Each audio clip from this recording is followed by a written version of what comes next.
of Let's Learn, and with this one I'll cover my attendance in Mad VFX courses or content.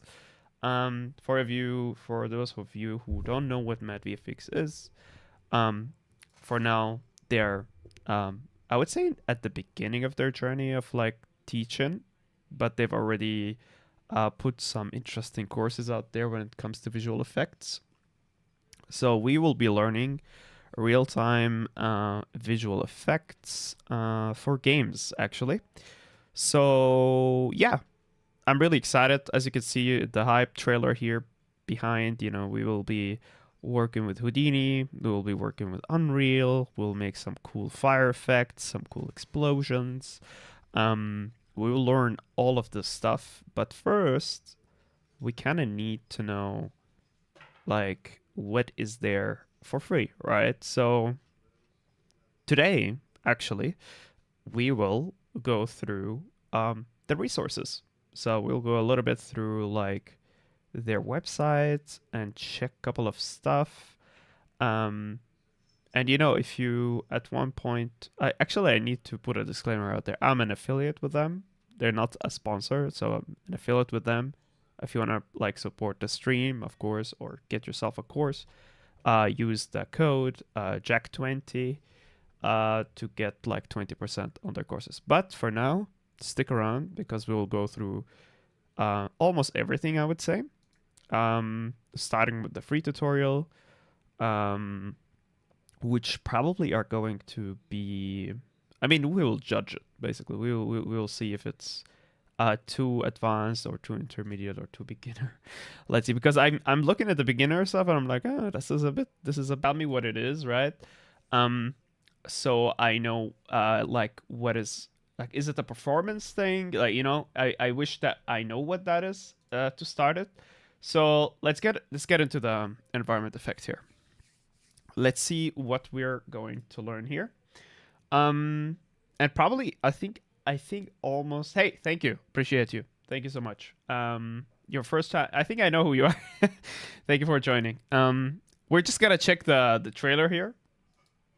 Hey, my name is Björn Riemann, and I'm Mustafa Al-Waidi, and we'll guide you through the importance of environmental effects in games.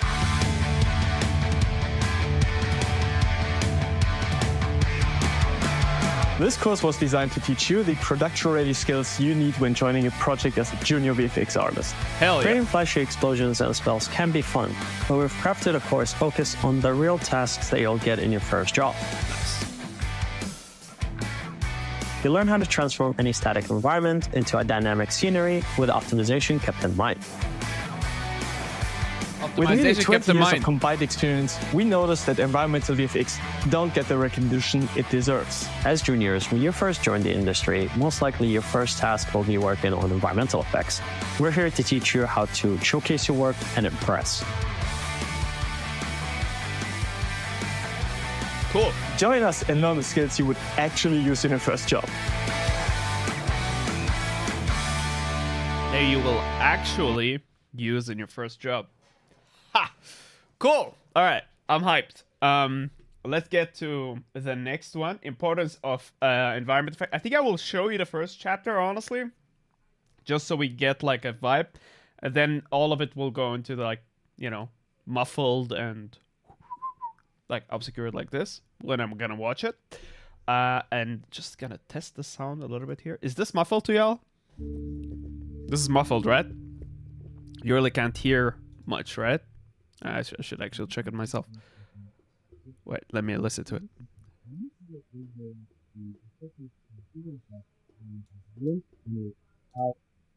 Yeah, it is muffled. That's pretty cool.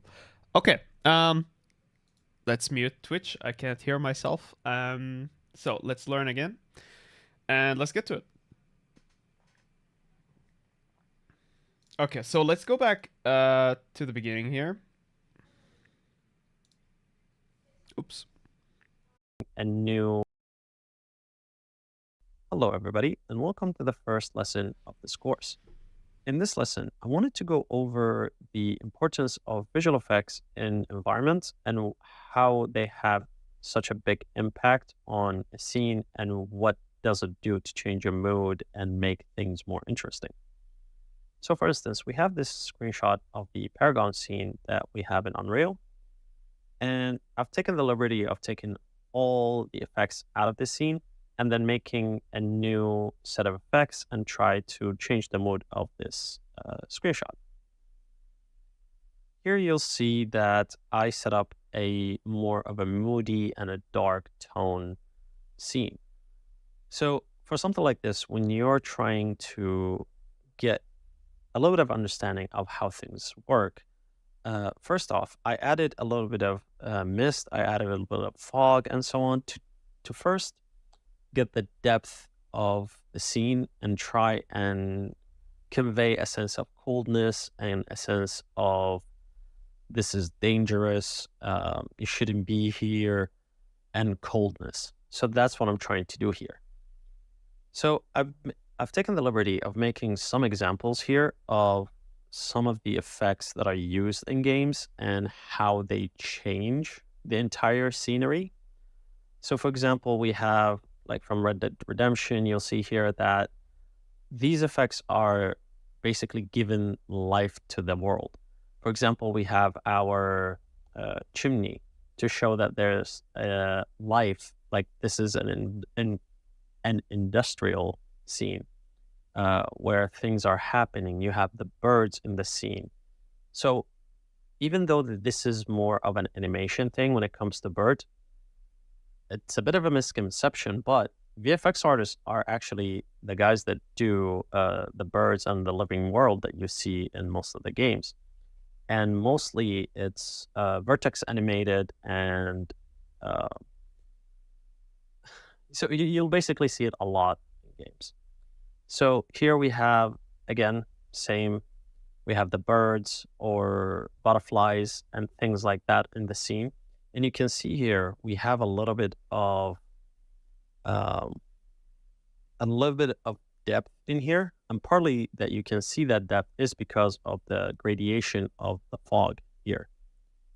So it gives it that bit of, that is really far away to the point that you can't actually see what's going on. Mm. Here we have Ghost of Tsushima, where you can see that how the environment is being affected by the mist, the fog, and everything around it. And this is one of my favorite scenes from the game. You can see how intense the atmosphere is because of the fire, the wind, and how the actual leaves and the embers. This is quite and exciting the smoke to learn that's all of these happening stuff in the scene. So, and you can also just a little bit, like if, for example, if I pause this, you'll see that in the background, there is a bit of fog. We can actually see this because of the compression for this. So at least that's a GIF. But yeah, you can see what I'm talking about here. Mostly like some of the stuff that you will see in like the living world that you'll see around you. It's more of how can I make this alive? How can I give it that sense of this is not static, this is more alive, and you can actually see that it's something that when you see, you can tell that there's nothing wrong with it, but at the same time, if you don't have these subtle things in the world, you can see that, oh, something is missing. So for example, like I do have a lot of references of fog, but fog is what gives you that depth and mist and so on. And also the same thing with falling leaves and so on. So for example, here, part of the reason I like this is like even the camera that is zooming in, you can actually see that it is a windy scene because you can actually see the snow kick-ups. You can see to the side here that there's a little bit of snow falling. And also, again, the depth of the smoke and the fog.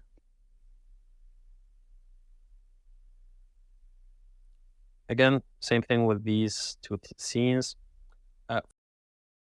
So yeah, I think the message so far has been, if the environment art and the cohesion of the 3D modeling, the art style and everything is the body, then the visual effects, the movement that you see on the tree, the wind, and that could also be the job of the environment artist, right? But it has to do more with shaders and things like that.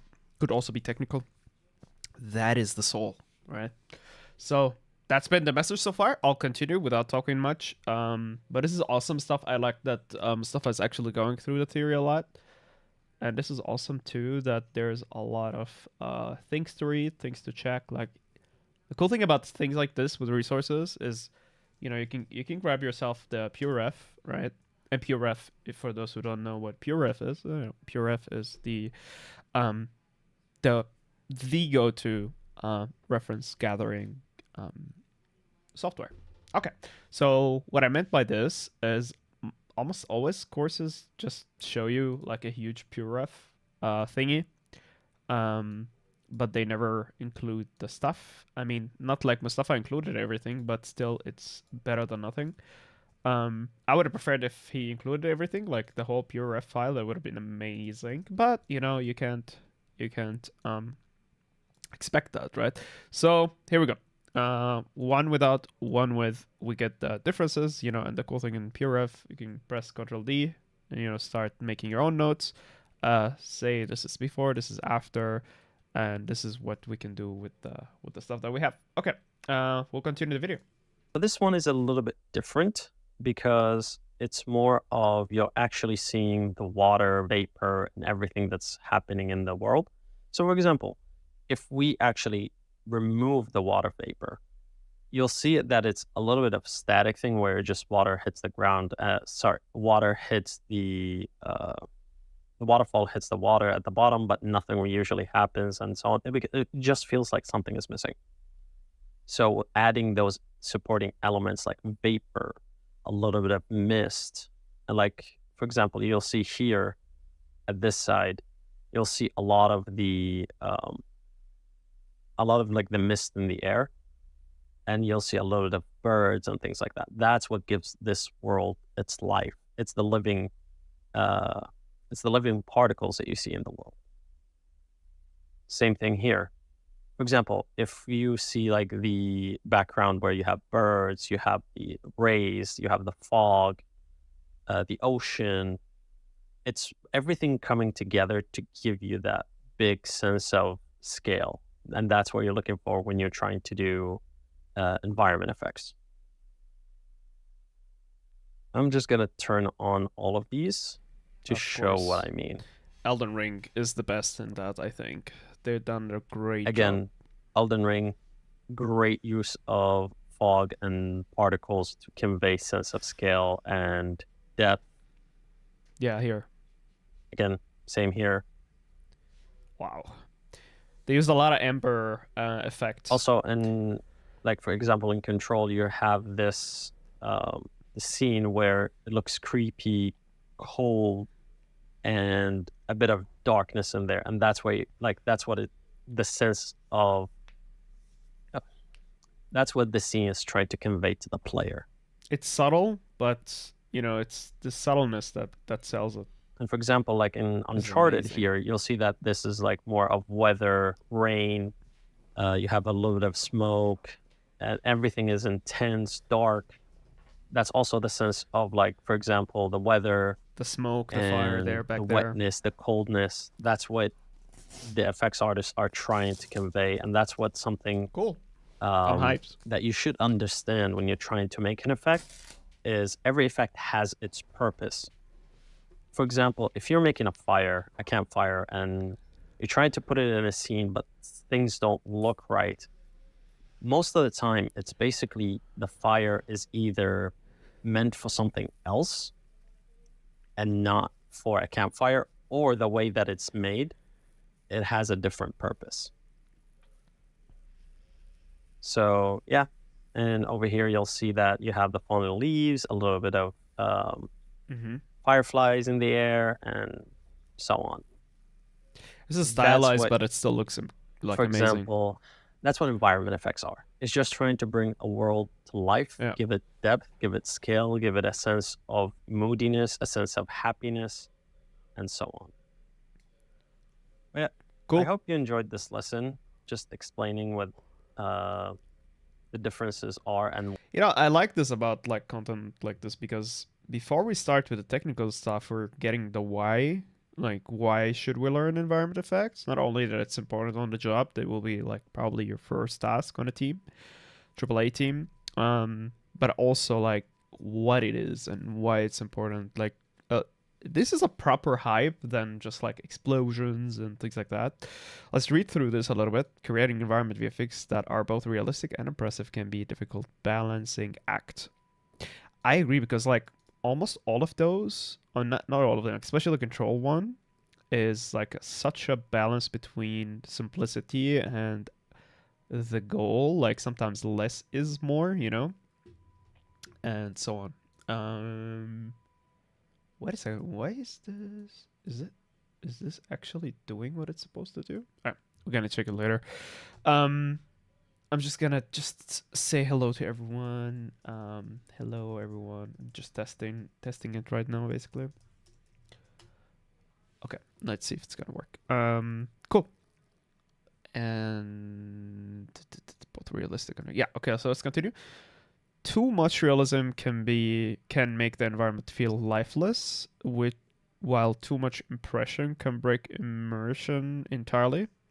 Yeah, I've noticed this also while working, is that you really need to scale down sometimes the effects, because they can get too crazy too fast, or too visible too fast. You don't want them to be too visible. You also don't want them to be too not visible, I guess.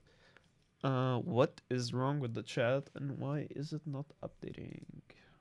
That's quite weird. Oh, I need to scroll down. Oh, I'm not gonna do that. Okay, that is weird. I'm gonna check this later. Anyway,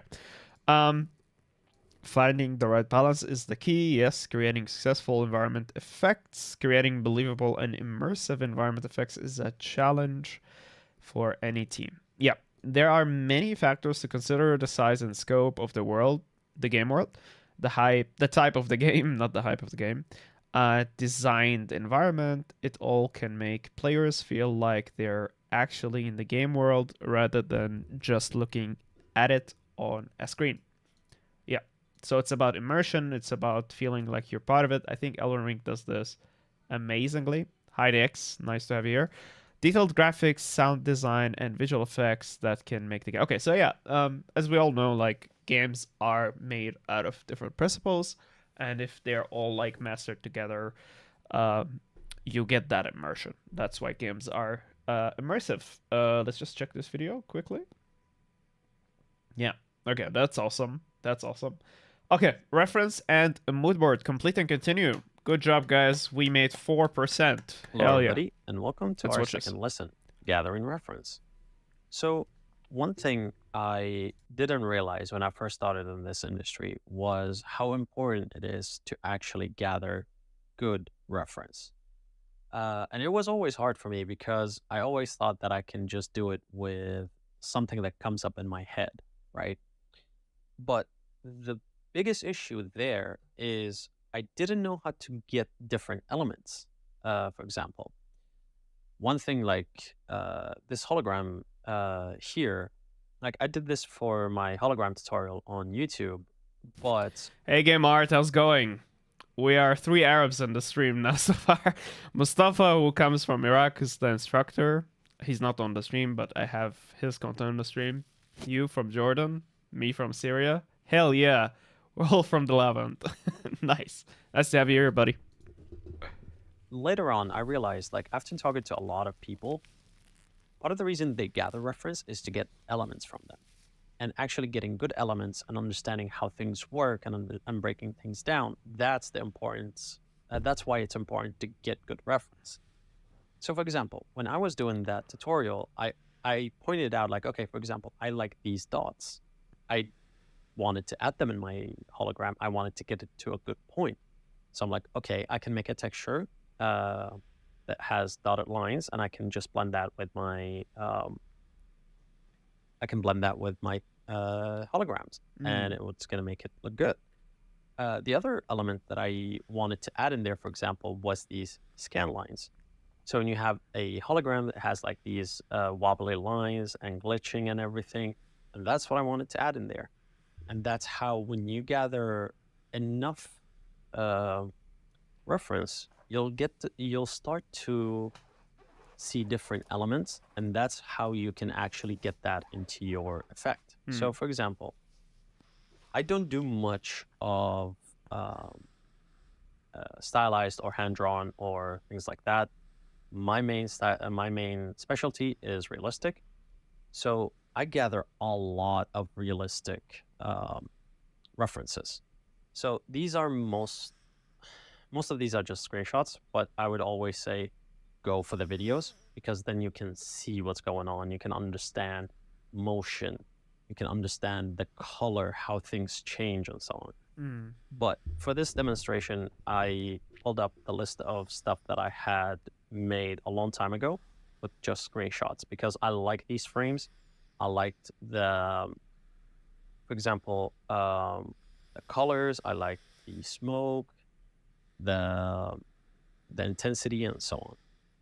So, for example, for explosions, I always know if I wanted to have a bright explosion and a different type of explosion, it would be gasoline. If I wanted to have a gas explosion, it would be quick, and so on and so on and so on. So, for example, if I wanted to make an explosion for a car, it will have this initial frame, or the initial blast, and that's where I drive my simulations off of. And then the after effects would be the fire, the smoke, and everything else around it. So, and this is how you get the different elements, for example, for explosions. Hey, sine wave sauce, let's have here. Cool name. You like this explosion better, the one we have here, but you also liked the way that the explosion that drove this car to be in this type of position, and the force and so on, is different. So you try and take smaller elements from each one of these and basically add them to your effect and make sure that they look good. So big example here, we have the smoke, we have the fire and the intensity, and so on. So that's why, like, in these shots, I say go for the videos and not shots, because you're only seeing one frame here.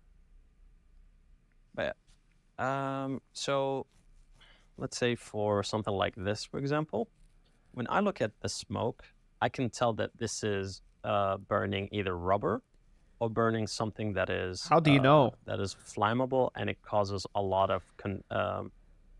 it gives a lot of smoke. So, for example, this is not a gas explosion. That's for sure, because gas explosions don't have the fuel and the... They do have the fuel.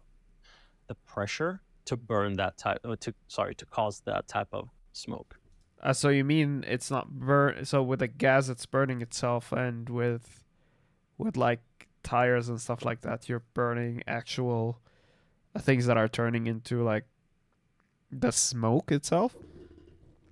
Kind of like a gas cooker, right? So, yeah. So, for example, when I'm doing my explosions, I try to take elements, and when I make my simulations, I'll see everything together then. Okay. And, for example, same thing with water. If you're trying to do an explosion for water or splashes or things like that, always go for videos, but this is just an example of elements that I would take, for example, from this shot. The way I see it here, I can use this for water. I can use this for sand, dirt. Nice to have you. So the way I see it is, let's say you have your the center, which is the point. So it's about how clean the fuel is, basically. So the fuel that is burning like tires is not as clean as like a gasoline or like an actual methane gas or something. I get it. Yeah. Hey, thanks for the follow, Sine Wave. Appreciate you so much. Thank you so much. Of the force pushing things outward.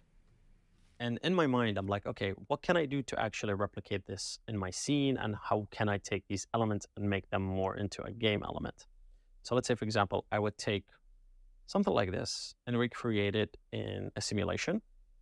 and then I would try to use that in a generic way to give the same type of effect. Same thing here for different impacts, explosions, missiles, and so on. I always try to take a lot of references to try and find good elements that I can take from here. So for example, here, I really like sand explosions a lot. And so for this type of explosion, like you cannot recreate this thing in a game with just one simulation. It's multiple different elements. So you'd have your dirt, rocks, you would have your smoke, you have the spiky smokes coming out of there because of the impact of the force. You have the fire here in a little bit in the background, and so on. Same thing here. For example, you look at this and you're like, okay, I like the fire. I don't like the smoke. So what can I do to get the same type of fire or the same type of explosion, but not this type of smoke, and so on and so on. So it's not just for realistic. For me, I also enjoyed gathering reference for hand-drawn, stylized. You said you don't do that, Mustafa, so how dare you?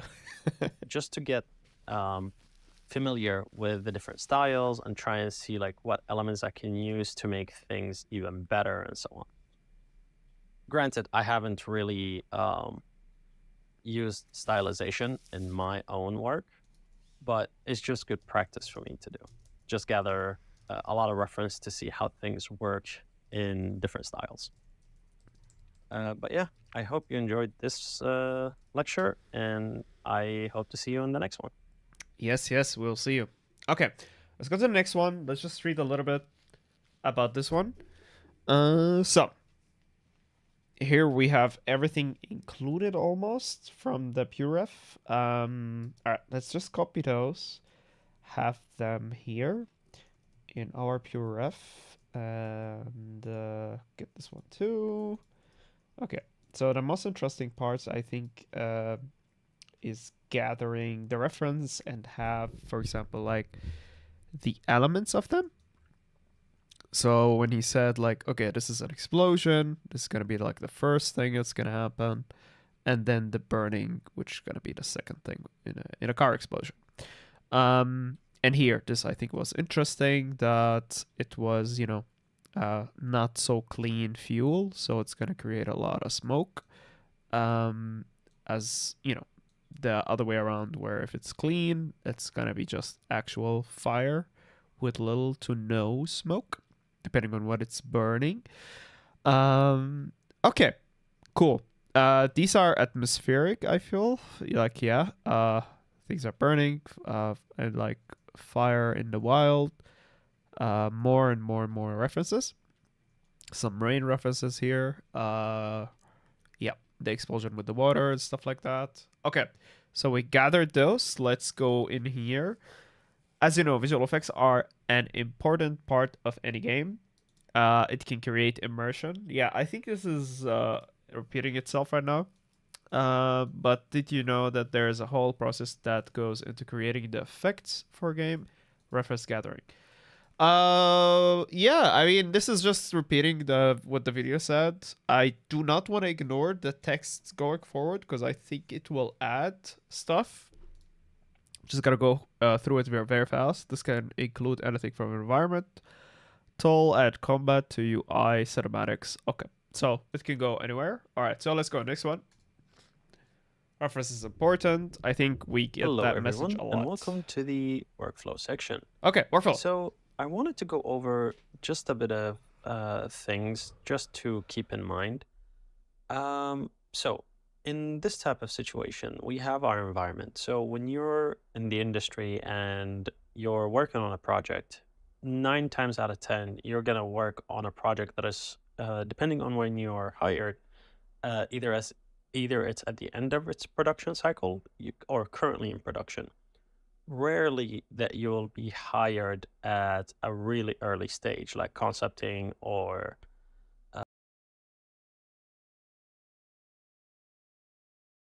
Hello, we're back. Sorry, I I had a like really, really bad stuffed nose, so I needed to go. All right, so we're back at it. I don't want to give you too much of my voice, more of Mustafa's voice, please. All right, let's go back. I wanted to go over just a bit of things just to keep in mind. So in this type of situation, we have our environment. So when you're in the industry and you're working on a project, 9 times out of 10, you're going to work on a project that is, depending on when you're hired, either it's at the end of its production cycle or currently in production. Rarely that you'll be hired at a really early stage, like concepting or early pre-production. I did though. Usually it's middle of pre-production or end of pre-production. But most of the stuff that you usually get are not at a final quality. So what we decided to do is give you something like an environment and go over just like our thinking process behind what we do or how we approach something in this case. So for me personally, when I look at environments and how I can change things or make it come to life and so on, it usually depends. So for this instance, now that we have our level in here without the effects, lighting is finalized and so on. Just a piece of advice or something to keep in mind. Lighting will never be finalized before or after VFX. VFX and lighting are always going to be working together to get the correct look and approach. I didn't know that lighting and VFX will be working together all the time, but that makes a lot of sense in the terms of that they are both trying to achieve the same thing, but more. I think lighting has more to do with like where the players should be looking, where the players, what are like the important things to look at, where like in terms of path and things like that.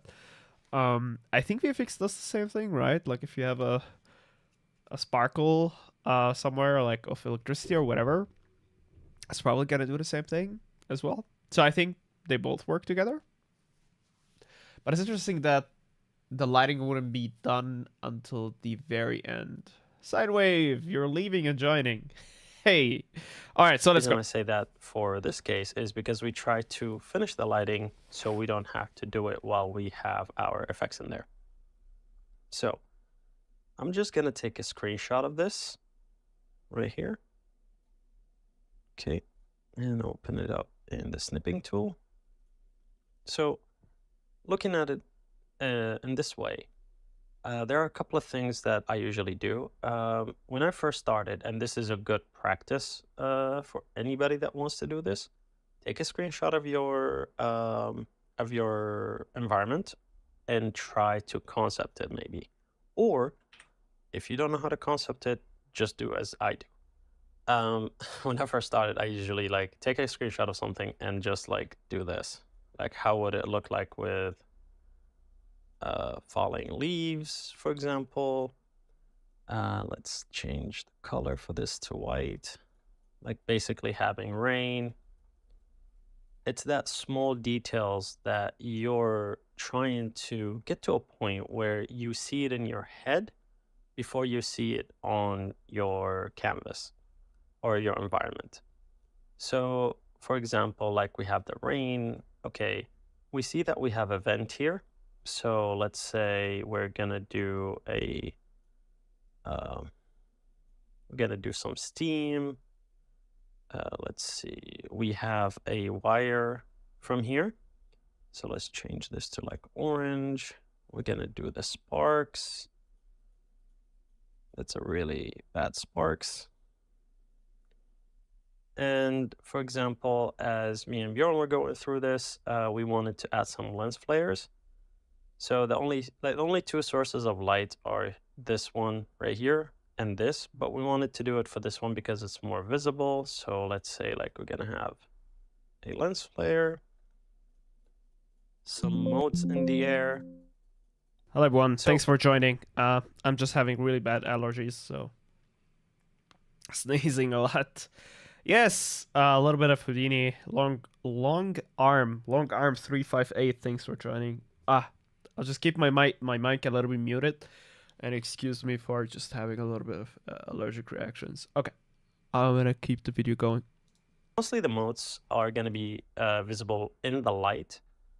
And this is something that you don't necessarily need to do with light. It's like, for example, when you're doing it in a internal structure like a house or a room or anything, and it has that light going through like a god ray or something like that, you can do that, the motes for. Oh, Conqueror. The Conqueror. Hey, Jack, can you check Discord? All right, let's check Discord. Oh my god, that's Mustafa. Yo, you can show me. You can show the Motes chapter. Oh yeah, I'll. Oh, thank you. Oh my god, Mustafa, thank you so much. Like, show it on the stream. Just waiting for a confirmation. That's cool, man. Thank you. I'm having like really a hard time with the allergies right now. But hey, Mustafa just joined and he gave us the permission to show the Motes. That's awesome. Yeah, let's show it. Hell yeah. I'm gonna keep the video running because you for sure don't want to hear me rambling. Let's hear Mustafa. He's doing a great job explaining stuff. So just as an example of what I'm trying to do. Next, maybe we're gonna have our fire here. So looking at this, right, you already have the wood in here. So I assume that there's going to be a fire in here, especially where in the scene, you'll see that the light is flickering. And that basically allows you to understand like, oh, the lighting artist did that. So that means that this is a something that's flickering and it might be a fire, or if it's a light over here, it'd be another light source and so on. So now that we have most of the stuff that we wanted to do here, let's see. Next will be the splashes, of course. And these are some really bad splashes. But you get the gist of it. So that's the thinking process that I go through sometimes just to see like, okay, what can we do and so on. And of course, we said that we're going to have our decal, but again, the environment might actually have that decal in it, so you don't really need to worry about that. Next steps are going to be gathering reference for each individual one. Usually, I would recommend getting a lot of video reference and not screen stills. I do stills because I know in my brain, or I visualize how it should look like. So that's why like sometimes I get a screenshot instead of a video. But if you're starting out, I recommend 100% start with videos. Make sure that these are the things that you're trying to get. And of course, I'm going to write down a diagram or a little bit of list of things that we usually do in a pipeline environment and the workflow that we use when it comes to how to create things. But yeah, hope you enjoyed this section, and I will see you in the first lesson. Okay. I think that was very helpful. Just like take the screenshot of the thing that you need to create and like go to the Photoshop, especially if you have Photoshop skills or Krita, whatever, and just start photo bashing some of the things, or just paint it yourself. I feel like that is very helpful for Mustafa that he said that. All right, so let's go through the text here a little bit. A VFX pipeline is a process by which completed visual effects are delivered into a game. Okay, typically a VFX pipeline will involve multiple software application. All right, and stages. Cool. The basic of steps of a VFX pipeline are as follows: pre-production, production, post-production, release, the pipeline. All right, so let's go through it. The pre-production stage is crucial for setting the tone of the game. It is during the stage that the game's art direction is decided and the initial concept art is created. The concept art helps to create the assets that will later appear in the game. The VFX artists work closely with the game's art director to capture the game's visual style. This, in my opinion, so far with my experience, which is little, is basically what you will get from like a, let's see, from like a triple A, double A environment. You will be able to be in pre-production a little bit, like a week or two. But when it comes to like freelancing, when the art direction is already created, they're tight on time, you might not be able to have the luxury of pre-production. Pre-production is awesome if you can get there. Do indeed. Let's go to the next one, production. During the stage, the visual effects team will create the assets and hook up the VFX to the animation. They will also place the effects in the world as needed. So we're talking creation, implementation. Variation might come later, but as long as you have implemented like the explosions where they're supposed to be implemented, or like the poisonous effects, like the burst when it tells the player, oh, this person or this player is poisoned, or you are poisoned, and then the actual like proc of it continuing on being processed, and then you would create variations out of that later. So this will ensure that the final product is of the highest quality and meets all standards required. All right, so post-production, let's go. The game enters post-production. During the stage, any final tweaks or changes are made to the final visuals. The VFX artist, and there's a link to the blog post, I'm assuming. I'm just gonna open it in a new tab here. Oh, actually, it's a Wikipedia. Oh. All right, so the VFX artist may also have to create marketing materials such as trailers and screenshots. Interesting. Finally, the game is ready to be ready for distribution by creating master files and packaging everything up for. So polishing is post-production and some trailer work, I guess. And then we have release.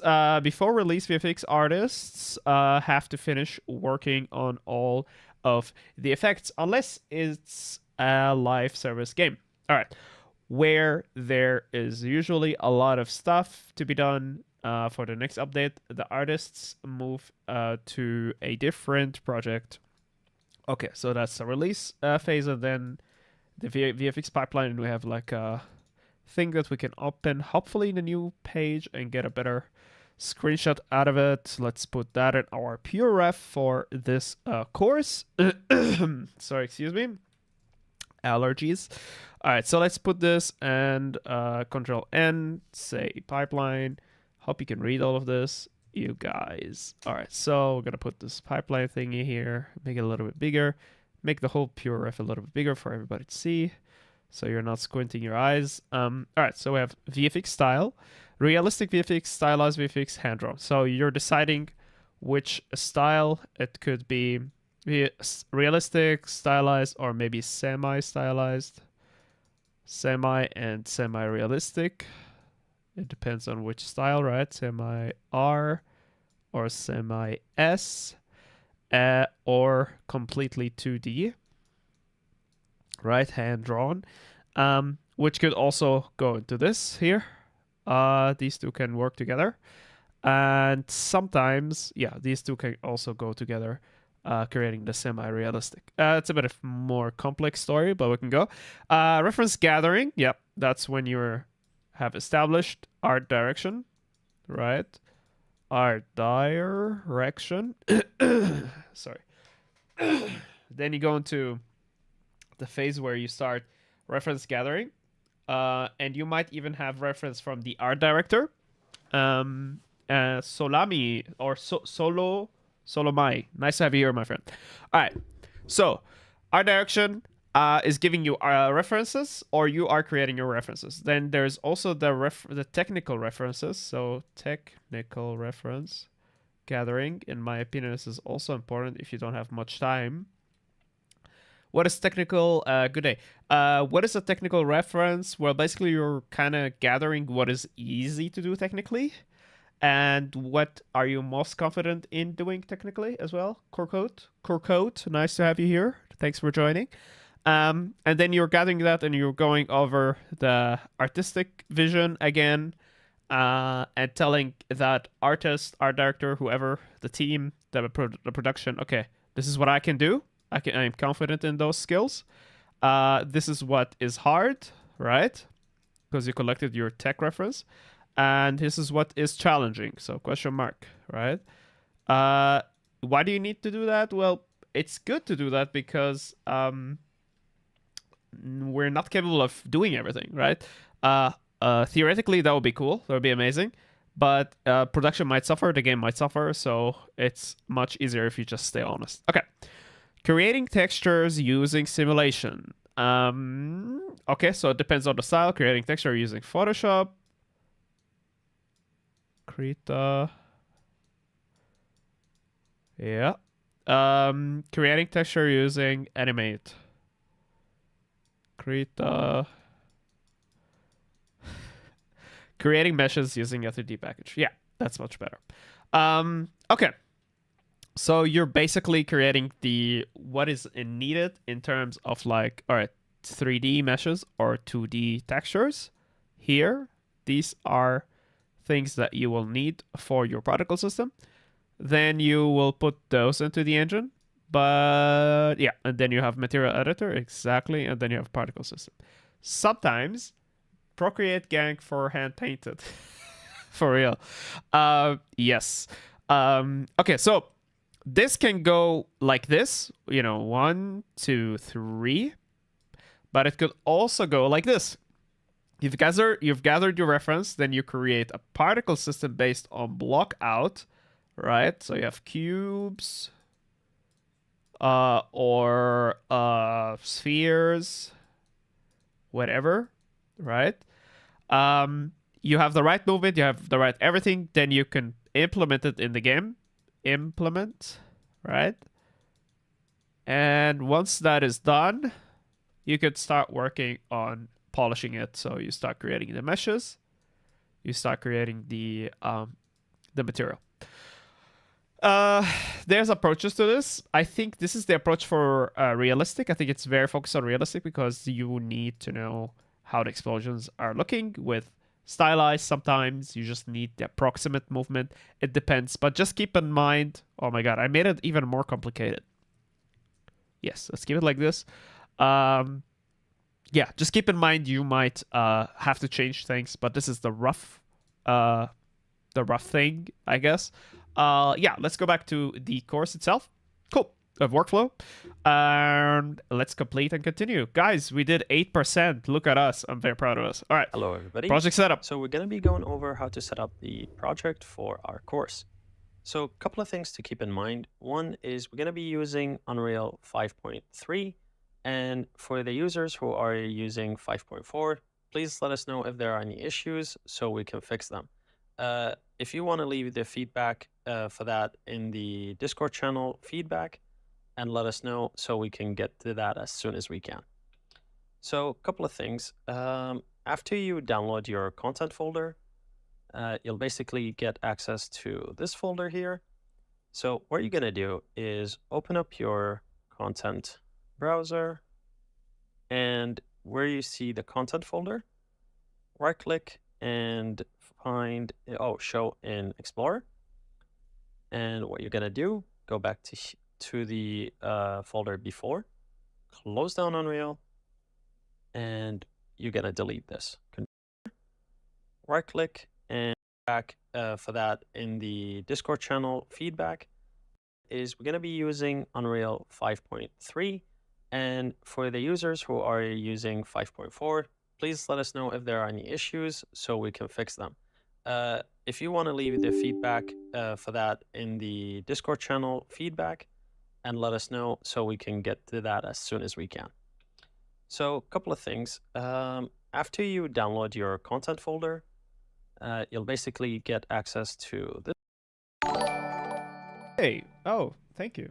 Whoever followed, Tommy D just subscribed. All right, thank you so much, Tommy D. All right, so I'm setting up the project slowly. I will open it up with 5.5 because installing 5.3 will take some time. So what I'll do is I'll just continue now with 5.5, and just in case, I'll have 5.3 to lay back on as a backup.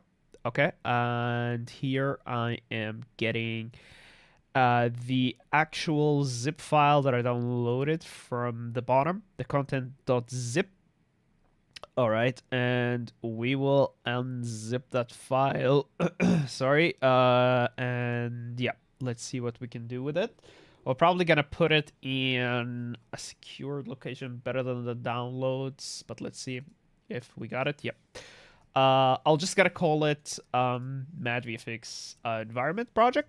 Let me switch to English here. Perfect. I hope this is helpful so far, but it will be more helpful later. Okay, Mad VFX. Let's go to like documents or whatever. Place that there. I'm not sure if it's gonna work. All right, so back to here, the Epic launcher. We're gonna launch a 5.5. Let's just see if it's gonna work. But wait, let's see what the tutorial is saying actually. This folder here. So what you're gonna do is open up your content browser, and where you see the content folder, right click and find show in Explorer. And okay, what you're gonna do? Yeah. Okay, I think I know what I'm gonna do. Let's open Unreal first. Sorry, this is always setting up a project is always like a boring task, but it is an important one, so we're just gonna do it. Launching Unreal right now. It's gonna take some time. Let's see what we need to do. To the folder before. Close down Unreal, and you're gonna delete this. Control Shift and delete. So now that's deleted. You want to get the content. Let's go back a little bit. So now that's deleted. You want to get the content folder from the zip file that we provide into the folder where your project located. And when you put it in there, make sure you press F5. So it basically refreshes the folder content, and it won't basically won't get overridden by another content folder. So launch your project again. What did we delete again? I didn't pay attention. The content folder. So just the folder content, and it won't and you're gonna delete this. Control Shift and delete. What? Why did we copy it if we're deleting it anyway? All right, so Shift go back and delete. Right click and find show in Explorer. Okay. And what you're gonna do? Go back to the folder before. Close down Unreal, and you're gonna delete this. Control Shift and delete. So now that's deleted. Hello. You want to get the content folder nice to have you here again, my from friend. the zip file that we provide into the folder. Okay, so we're deleting the content folder, and then we're adding a new project content folder in a new project. Okay, so I think I get it. Let's try here again. So what we'll do is we will make a new project, I guess. Actually, can we open the project? Is that doable? Oh, shit. Sorry about that. That's not what I wanted to do. I hate Unreal. Okay. Let's see. We have the content here. Yeah. You know what? Let's just do it with this project. That's fine with me. Okay. You know what? No, maybe not. Okay. Maybe not do this right now. Okay, let's get Unreal back again. Let's get the Epic launcher actually.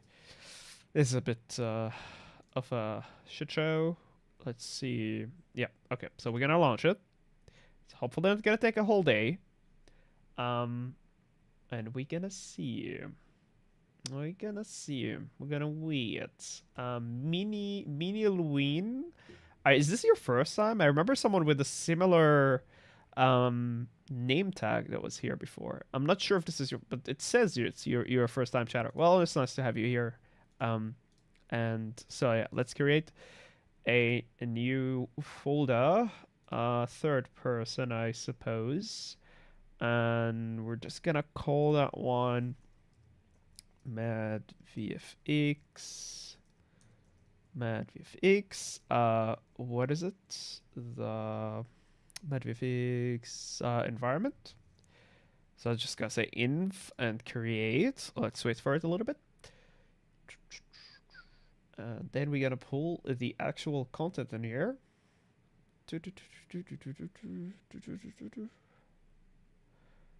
Located. And when you put it in there, make sure you press F5. Yeah. So it basically refreshes the folder content, and it won't basically it won't get overridden by another content folder. So launch your project again. Yeah. Okay. So we just need to create a project. Oh, wow, that was fast. Okay. So we get to the Explorer here. So we'll go right click, right? Show, no, wait, this one. Show folder. No, okay, I clicked the wrong one. Oh yeah, show an Explorer is the one we need. And we're here. We're gonna go one back, close Unreal. So far I understand that. And come on, Unreal. Okay, and then what we'll do is delete the content folder. Here we go. Content, shift delete, boom. And we will go to the content that is provided to us. Copy that, paste it here. Wait for it. And refresh that. Hey, Caramel Glamour. Nice to have you here. Nice to have you guys here. Thanks for joining. Let me have you in the chat. Let's talk a little bit. All right, so we figured out how to make the content folder.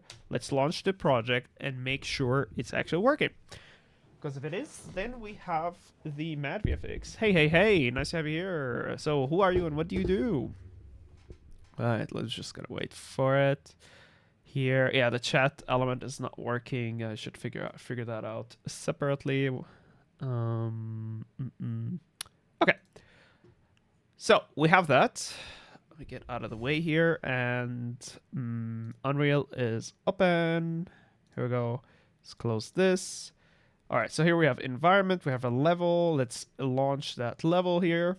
Let's get this all on full screen. All right, there's some errors. I think it's because it's 5.5 and not 5.4. It's gonna load, I think, everything in that. What is going on here? You are trying to link Houdini to Unreal? Actually, not really. So right now we're not linking anything. We're gonna create effects in Houdini and make them play in real time, following the tutorial from Mad VFX. Okay, this is lagging as F. Okay, anybody knows how to take the quality and lower it down in Unreal? Does anyone know a good guide how to do that? If you know, let me know. Yeah, so this is the environment provided by Mad VFX. It looks amazing. It looks cool. I think I remember we could do things like hide those light icons, but I can't remember exactly where to do it. Show, I guess, and BSP, cloud, fog, grid, hair, landscape, lights, somewhere here, right? I don't know. I forgot all my knowledge in Unreal. Let's try on lit, actually. Is it faster? Why is it lagging so much, man? Oh, that's much better. Anyway, so this is the actual environment without the lights. So we will be working with this here. Hey, thanks for the follow. Appreciate it a lot. This is a huge help. So yeah, this is the environment provided by the course. And let's go back to it. Let's see what the next steps are. Cool. Wait seconds. And now you'll see that you have your folders here. So we have the level folder and we have the level content. I don't think you should mess with this. This is just basically the level itself. Any textures, meshes, and things like that for the actual environment. So The two things that you'll find inside the VFX folder is the fire, and inside it you'll see the textures that we provide you with. Hey, that's cool. And yeah, that's basically how you set up the project for this. Again, you have the cinematic cameras and... Okay. So, first thing first, I would really like to lower the quality of the Unreal project. So let's look into that. Unreal Engine 5 lower quality. Because I'm lagging like a mother fucker. Lower resolution to improve frame rates. All right, let's check that out. Setting top right. Okay, Solomai. I hope I'm saying your name right here. Hey, thanks for the help. All right, so top right and set scalability to medium. All right, so here I'm supposing in like I'm guessing here in this one, top right here. Nope. Also nope. Let's get that to full screen again. You say, is your viewport set to low and take off real time for now? All right, let me check. Setting top right. I'm guessing this one. And nah, very top right, not the view. Exactly, yeah. Let's see. World setting, I guess. Let's see. What did you say? Set scalability to medium. Scalability. Let's see. World settings, project settings. Either world settings or project settings. But let's see. Allow strict box selection. Blah blah blah. Engine scale. Ah, here it is. And material. All right, so this is cool too. Let's go with medium here, and let's scalability epic right now. Okay, so we can put medium, and then it will be a medium. Yeah. Okay. So, oh wow. All right, so let's see. Let's put it on lit. Oh my god, that is way faster, dude. Hell yeah. Now we're talking. Cool. Thank you so much for the help. That have helped so much. Be sure to set frame rate in settings to constant 60 or lower, or it will be all over the place. All right. Hey, thanks for the follow. I appreciate you so much. Thank you. That is great. Thank you so much. All right, so let's go back to this. I guess I could set up screen percentage, plane editor, monitor editor performance. I think we're good so far. Just the frame rate thing, I don't know yet how to do. I remember doing it once, but I forgot how to do it. Okay, but so far so good. This looks great. It's fast. It's interactive. And I remember him doing something here with cinematic, and we get to see the cinematic thingy. All right, so how do I get these icons out of the way? I remember a button, maybe H, if I'm right. Oh wait, I could zoom out here. I should probably not mess with this, honestly. I think it was H. No. I'm hiding the door. Oh no. No, its door is gone. Go back to English and Control Z. Okay. How was this? Okay, so I'm just gonna Google it real quick. Press G. Damn. Almost. Yes! We got it. Keep in mind that scalability set to low mid can make the lighting look worse. So if something doesn't work like the tutorial, you might need to level it up again just to check. All right, thank you so much. This is so helpful. Yeah, I am very appreciative of your feedback. All right. Oh my god, Bjorn is here. He has given me the tips. Thank you so much, guys. I appreciate that. All right, so no pressure at all. All right, so let's go back to the course here, and let's check. And everything that you need to get started. Hope you have fun in the lessons. Yes, we will. All right, so I just got a notification before that we're able to show all the motes. So all of this will be able to show. We're not gonna hide it, because usually, just for you to know, I go like this when I'm watching something. Environmental effects, even the smallest effects you're working on can have a very big impact on the scene. Sorry, here we go. when it comes to environmental effects, even the smallest effects you're working on... Oh, wait. I think we have 4K. Let's go to 4K. Oh, no 4K. Okay. Can have a very big impact on the scene. In the first lecture, we're gonna go over how to create some dust motes, which are a great way to fill the scene and make everything seem a bit more alive. This will be a good start for some of the less experienced students, because we will go over how to create the basic principles in Photoshop, Substance Designer, as well as Niagara. But even for the more experienced people, we will have a couple more interesting techniques which they can apply. Starting with the texture creation, we will build the same texture in Substance Designer and Photoshop, so you can kind of learn the basics of those two programs and simply decide which one you prefer or have access to. Afterwards, we will jump into Unreal and build our first particle system, which afterwards we will change up a bit to kind of make it a bit more performant and also teach you a couple more advanced techniques along the way, which can be very handy to use in production. So let's start with our first lesson and make you an environmental VFX wizard. Jawohl, let's do it. Cool. Let's get some stuff started. I think I do have Material Maker, which is a substance to substance designer. Why I did it correctly. That's amazing. Material Maker. I do have the zip file. Why don't I have it installed? That is weird, dude. Maybe, and this is a huge thing. I think I did not. I think because it's based in Godot or on Godot, it's not gonna. Let me see. Material Maker. Here we go, and we're just gonna launch that. All right. So this tutorial looks cool as hell. I think I will take a look. Yeah, definitely take a look, and don't forget to. So this is a paid tutorial. So what I'm showing you is very paid. Is very, very paid. But yeah, definitely have a look with us today. Let's go to Material Maker and see what we can do here. Okay, so Material Maker is on. I have never worked with this before, so disclaimer out there. I worked with Substance Designer, but never worked with Material Maker. So maybe we play with this a little bit today. I don't know. I guess this is where you get the notes. I guess this is where you get the noise. You get a noise here, you click on it, you see the noise. This is amazing.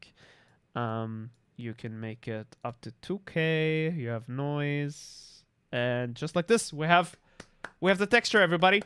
Okay, also the person talking in it looks handsome. I think that's important. I think one of you is Bjorn, I think. One of you, or the other one is for sure. You're both from Mad VFX. That's for sure. Okay, let's go back. All right, so next one, we're gonna make textures in Krita, and we'll see how to do it. We're gonna go over the basics on how to create like a Motes splatter texture, and what you can see in here already is like a tileable splatter texture for it. So this is gonna be the first thing which we're gonna create. From there on, we will jump into a smaller one, which is done for like the individual sprites. This one will basically build upon this one, where we take this just a tiny bit and then basically mask out the edges. And then in the end, we just go in, scale it smaller, adjust a couple more things, create it more of like a focus point in the middle, and just scale it very small for the actual like individual small particles. Because like you can see here, like it's 64 times 64, and you can even go lower with stuff like this, so there doesn't need to be a lot of detail. But let me actually show you how we're gonna approach that. So if we jump into Photoshop, this right here is like a 1K texture, so 1024 times 1024, and we could go in and just like basically draw a bunch of like smaller points like this, obviously a bit more beautiful, and then just like duplicate that, blur it, and do a couple of things. But when it comes to stuff like this, it's actually quite useful to just go with stuff which is actually already available, because there's a bunch of time you actually don't have the time for doing stuff like this. So there is a bunch of very nice Photoshop brushes online for free, which you can download. And for this one, we're going to go with this here by the lovely Nathan Brown. You can just download it and use it. And as soon as you did that, you basically go in here and then you can just download another thing and use it in here. So you click on the 3 little lines and go to import brushes. I already downloaded it in here, so when we go into the environment courses, just the ABR file, that's what's going to be used, and then we get it. So there it is. Those are the brushes. There's like multiple ones in here. And the first thing which we're going to do is we create a second layer, because we should definitely work with layers on those. And what you can already see, if I scale it bigger, this is kind of what it looks like. So yeah, basically it's just a square with a lot of dots, Hello, different distribution VFX. when it comes to a couple of things. There's also multiple ones which already have like scaling and stuff applied, so this is always very big by default. So go with something which actually fits the size of our canvas. So this year it's actually not too bad, but a bit too big. So we're gonna go with like 400, and then what we can do in here is we go to the brush settings, and then we have smoothing already enabled. It doesn't really help us a lot on here because we're not gonna paint like this for it. We will go into the scattering part, and we're gonna make like a count jitter, different values here to kind of stretch it a bit, and here shape dynamics, the size, as well as like the angle. That is the most important one for it. And yeah, basically from there on, we're just gonna kind of paint a couple of spots in here. If you take a look at this, this is actually a bit too noisy. So we're gonna do a bigger version. So let's go with something like 700. So when doing this now, you don't really need to care a lot about like distribution or stuff, because we're gonna like adjust that anyway afterwards. Because what we have right now, this looks like something, but it's not really gonna be a nice final result. So what we're gonna do is we take like a second layer and we select a different brush for it. So this one, that's a bit too directional. So this one, this is kind of nice. And we just add a couple smaller things here in the background. And those would be just smaller, not really smaller, less opacity. So you can also put it in the background and just kind of keep in mind, this is supposed to be like the background, which you can then adjust nicely to create a bit more contrast in the image, which can be really useful just to give a bit of depth to textures which usually don't really have them. And yeah, so from here on, this is a decent start. Obviously spend a bit more time on it to really make it sell. And then there's the most important part, because we want to use this in a titleable fashion. Okay, I'm just gonna show you what I'm working on before I go to the bathroom. I already started a little bit with Krita. I chose this brush, which is called Texture Splat. Cool. It looks like this, basically. So you can make bigger ones, smaller ones. It's not perfect by any sense, but it's open source. And then you have the Shift W. You have this Shift W cool thingy here, where you could see if it's salable or not. You know, scale up, scale down, do things like this. See if it's gonna be titleable or not. This is a pretty cool feature. I think Photoshop has this too, but I forgot how to set it up. You know, just try to connect the dots and continue here. So like, you know, just keep going. Make it a little smaller, make it like look like it's all one texture. Of course, if you're zoomed in, it's gonna look amazing, but then you zoom out and it's like, what? Cool. All right, so I'm gonna go to the bathroom. See you guys in like 5 minutes, and then we can continue the course. Mad VFX, everybody. If you want to get their stuff, where is it here? 20% off code burn. Cool. And yeah, we've been creating the textures. I'll keep the video running while we keep creating the textures. Which means those pixels here on the bottom and those on the top they should be the same. So when you tile it and you move it upwards, it always shows it. And I can kind of super easily show you what I mean with that. If we now merge those layers here together, we can go to filter, go to other, and then the offset. And the offset, let me get that up here. That is pretty much the same thing which we're gonna have like in Unreal. So whenever you're gonna use a tiling texture and you kind of move it around, or like a panner node, that's what it's doing. It just kind of moves the UVs. And with a lot of textures, you usually get into the issue that it's not nicely tileable. Especially Photoshop comes with a bunch of little issues. As soon as you blur something, there will be like a little line in here. And in here, honestly, it's not as noticeable because it's a very noisy texture in general.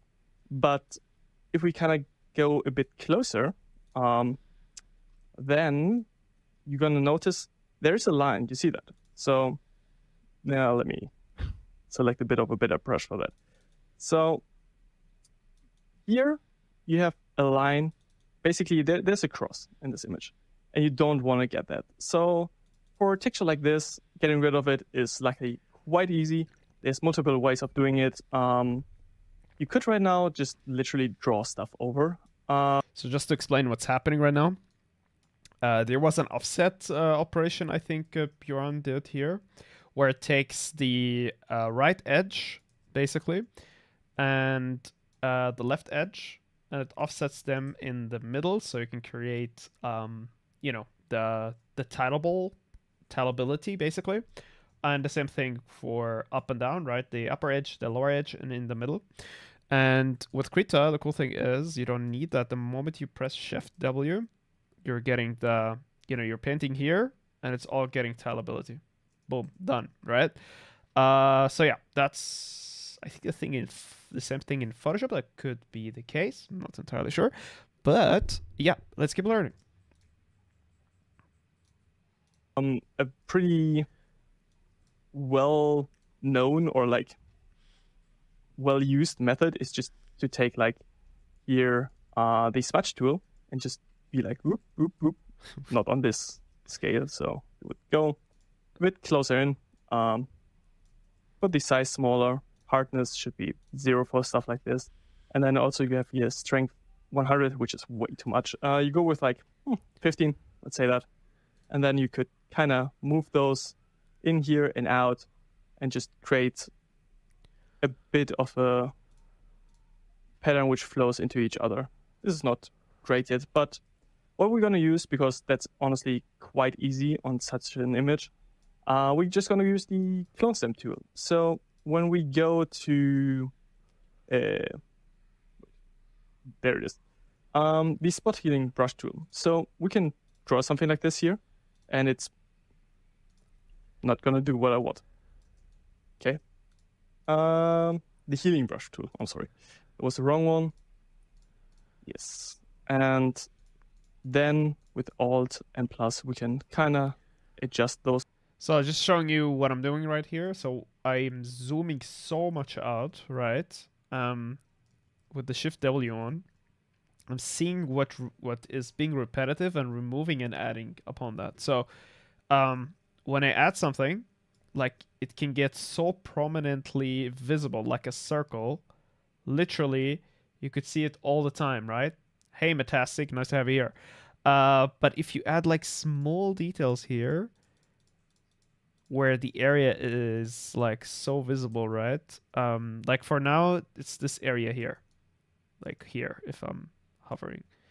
If I get it to be less adamant, like less visible, you have a better tileability. Like this, right? But if the moment I add like a circle, look, I'm seeing how many times it's being tiled, right? That's your goal with tileability. You want the details to be less adamant. It's not going to be perfect. Like you will still be able to see that it is tileable. But of course, like the less you see that, the better it's going to be. And don't forget, in the engine, it's going to be spinning. It's going to be going around. It's going to be scrolling through right to left to right, up to down, etc., etc. All right, so let's go back to the video. Less of me and more of Bjorn. things, and we can redraw the shape we just selected.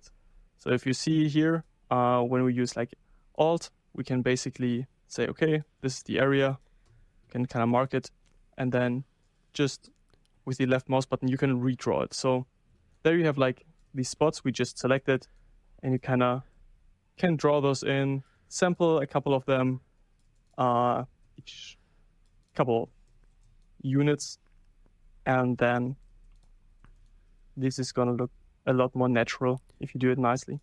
So same with here, just draw a couple of those in, and that's probably going to be it for this image. Like I said, for this one, it's not too hard because it's a very noisy image. There won't be like a lot of really strong cuts, and even if there are, it's not going to be that visible. Yeah, if we have those now, something which you can do to enhance it even further. We already added like 2 layers. Create another one, and then what we're going to do with it is we're going to offset it. So we're going to kind of move it. Nice. So just to get a bit more detail in there. And then put it to either lighten or add. Screen can also look quite nice for some parts. Multiply can give you nice contrast, but it's going to erase a lot of detail, obviously, from the image. So depending on what you want right now, it might not really be what you need. So let's go with screen and then adjust it a bit again. And yeah, just give it a bit more detail. Other things which you can do is you go in here, you select the levels, and therefore just kind of mask out certain parts of the image, either make them brighter or make them just very, very visible. This is too much for us, but like we can go with something like this here. So when you have stuff like this, it always kind of is important to check it afterwards in the engine. So when we take this as a reference and we would now kind of use it in the engine, what you can see here is those things, the final result which I had, I really saw. First of all, I used a slightly different brush.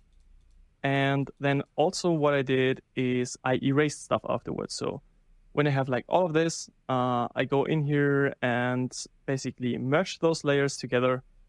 And from there on, just start masking a couple of things out. For that one, you can go with like a pretty low hardness value, just a default brush. And also lower the opacity. You don't want to like erase everything like immediately, super strongly.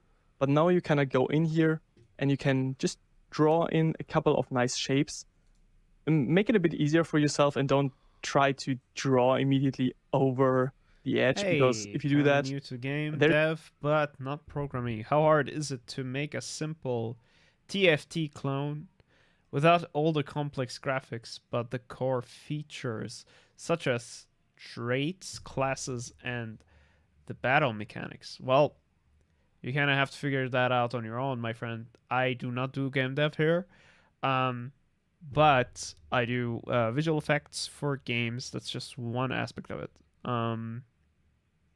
When it comes to TFT, it's a big game. Like, what are you looking into? Are you looking into multiplayer? Or like, what exactly the features that are?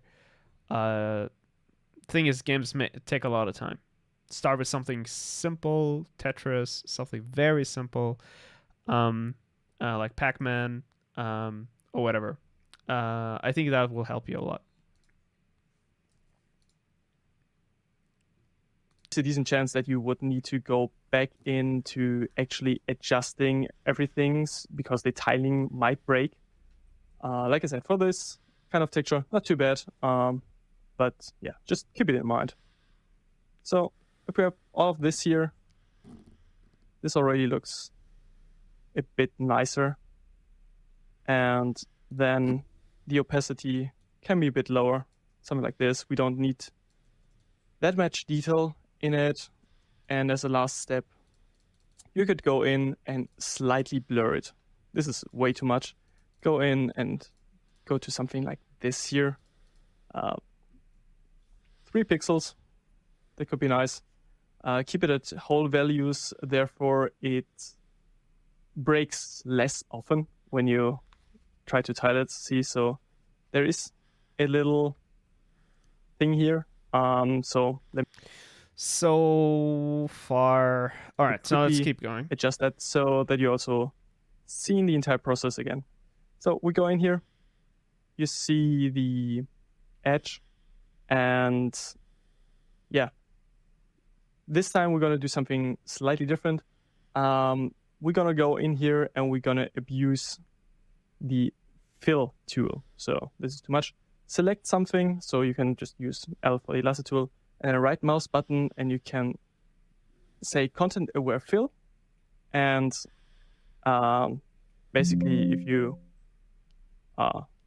apparently there's not enough source material for this one, but usually what you can do is you just kind of do this and then fill content aware stuff, and it would fill it out, which can be really nice when you start blurring it a bit more like we did in here. This sometimes does not get enough information. So then we just kind of go in here with the approach I told you. So we just move all the stuff slightly. Now it's blurred, so it is even easier to see.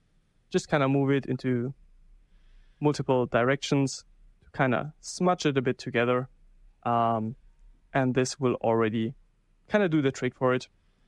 You really don't need to spend a lot more time on it, but make sure that there's like no edges visible anymore, because they can still appear in your effects, and that can be really annoying to just look at. So if we have this, we're pretty much good to go. So last check, going into filter, going into other offset, and just kind of move it around, see if you still spot certain pixels where there's like a black line for the edge. If not, and you're happy with it, just use that, import it to the engine, and then continue from there on. We're actually going to do the next one immediately out of this one, because it just makes sense. Like I said, this one is for the tileable stuff, which we're going to use later, and the next one is going to be for the individual sprites. So sometimes you just want to spawn stuff on a sprite, and then you don't want to have like the edges show up. This one is super easy. We just created basically the perfect base for it. You duplicate it, you're gonna move it here with an offset again. That's the wrong offset. Here. And just try to find a spot where it's like nicely distributed and it just looks kind of interesting. This one. Maybe like this. This is good. Yeah, you go in there and then it's really easy. Just erase the edges, right? So this time you can put the opacity quite high and then just slowly go to the edges, click a couple of times, erase them, and try to make sure that you don't get like a boxy feeling to it. So it should kind of feel natural. Also don't do this. So I already erased a bit too much. So what you can do, you do the first rough edge cleanup, and then you go in and change the opacity a bit lower, and then just kind of create more soft fall-offs on those things. And this is probably actually going to work out like this. So yeah. All right. So this is what we're going to have right now. We can do the same stuff as before, where we therefore just kind of say, okay, this is the base, use the second layer, duplicate it again, rotate it or edit, however you want to use it. So one useful thing can be to just kind of go in here and with Control T, you can go into transform mode and then just say flip vertical and also flip horizontal, those two things. You can do scale it a bit. Becomes your own brush. And then you can kind of break up the silhouette a bit more again and just get a bit more of a natural looking feel to it. So yeah. When we have this, Similar as before, we can adjust here some of the opacity values. And yeah, basically this is going to be our sprite in the end. So I think I'll go without cutting the edges. I can always go back and cut them, right? So sometimes I like to learn the hard way, right? Especially if it's not explained to me why I'm deleting the edges and making it look like this, basically. Like an oval shape like this. I'm not yet convinced, but I trust in Bjorn's experience. I just want to learn it the hard way, right? It's fine if you just want to learn it the hard way, experiment a little bit, fail, because you fail forward, you don't fall like backwards. So I'll just go with this for now. The reason being trusting my own like reasoning of why I think this is this tileability looks better. I think this is very bad here. Let me just delete that a little bit here. Yeah, here a little bit less of that, less of that. Yeah, this looks a bit like a sky in my opinion, like a night sky basically. Don't want to blur it yet. Again, I just want to learn the hard way. Those are all small changes that I could add later if I see like, okay, this thing is not going well.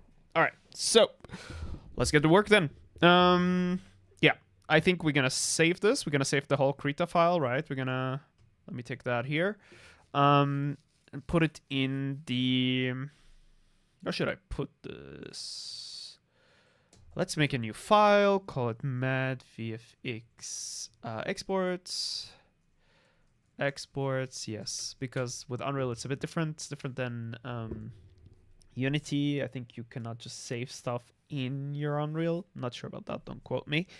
But you, I'm not sure honestly. But let's see. Let's do, what is it called? This thing, Motes. Texture generator. Perfect, we got it. It's here. And then there's the next chapter is Substance Designer. Will be interesting to see if we could do the same thing in Material Maker. Try to create something which does have like a nice shape to it. So you can go in here and take a look. This is how the end result was. So again, slightly different brush, more points, therefore smaller. Which I can recommend for stuff like this, but you always need to kind of find what works for you because having big... Let's go back a little bit. Again, and just get a bit more of a natural looking feel to it. So, yeah. When we have this, hey, similar as before, Rauk. we can adjust here some of the opacity values. And yeah, basically this is going to be our sprite in the end. Try to create something which does have like a nice shape to it. So you can go in here and take a look.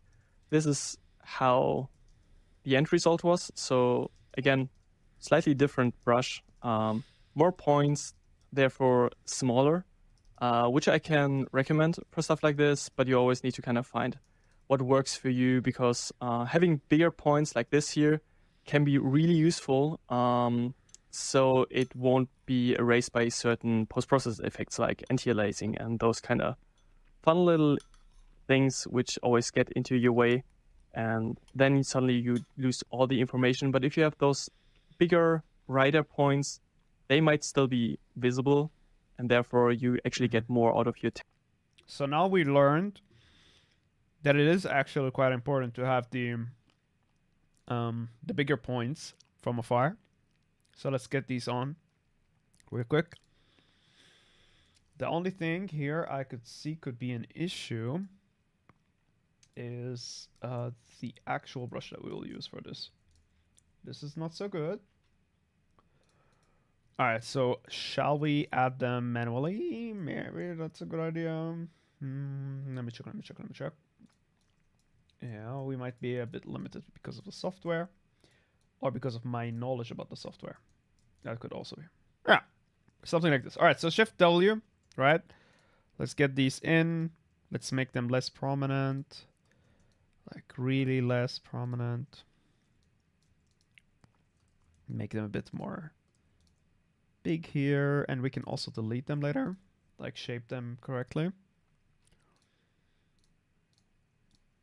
Something like this. And yeah, they are ruining everything, as you can see. But cool thing is we have a huge airbrush. Click here, and we'll start erasing. And here I'm working based on the whole texture. Again, I'm not working just on one. I'm thinking about the whole texture, like as a tileability. And that is also quite helpful. I want to get this prominent feeling away as much as possible, so it doesn't look too tileable. Or sorry, that doesn't look tileable, basically. Or no, it doesn't look too like at prominent tiles. I am lacking the vocabulary here, basically. Okay. Do we have bigger points now, or did I delete everything? Okay. They're not that bigger, so let's go back in again. I think it was like a sponge tool, and make something as huge as this one, and look at it from afar. Let's see if this will work. We're gonna add a couple of them. Then go back to our airbrush and click E again, and just start erasing them. This is on another layer, by the way. I'm not baking everything into one thing. See, without width, so we're focusing on this area now. I probably deleted a bit too much. Let's see. So I'm just following Bjorn tutorial, basically with in mind that we need to think of the bigger ones a little bit more, meaning so that like post-processing wouldn't delete all of them. All right, let's check if this is a good addition here. We definitely added bigger ones, and now we're gonna go manually a little bit. Maybe add some more. Oof. Okay, opacity go down a little bit here. Chill, bro. That's a bit too much. Is there a better one? It's a bit too much. It's also too rough. This is also too rough. All right, this might be the one. Let's see.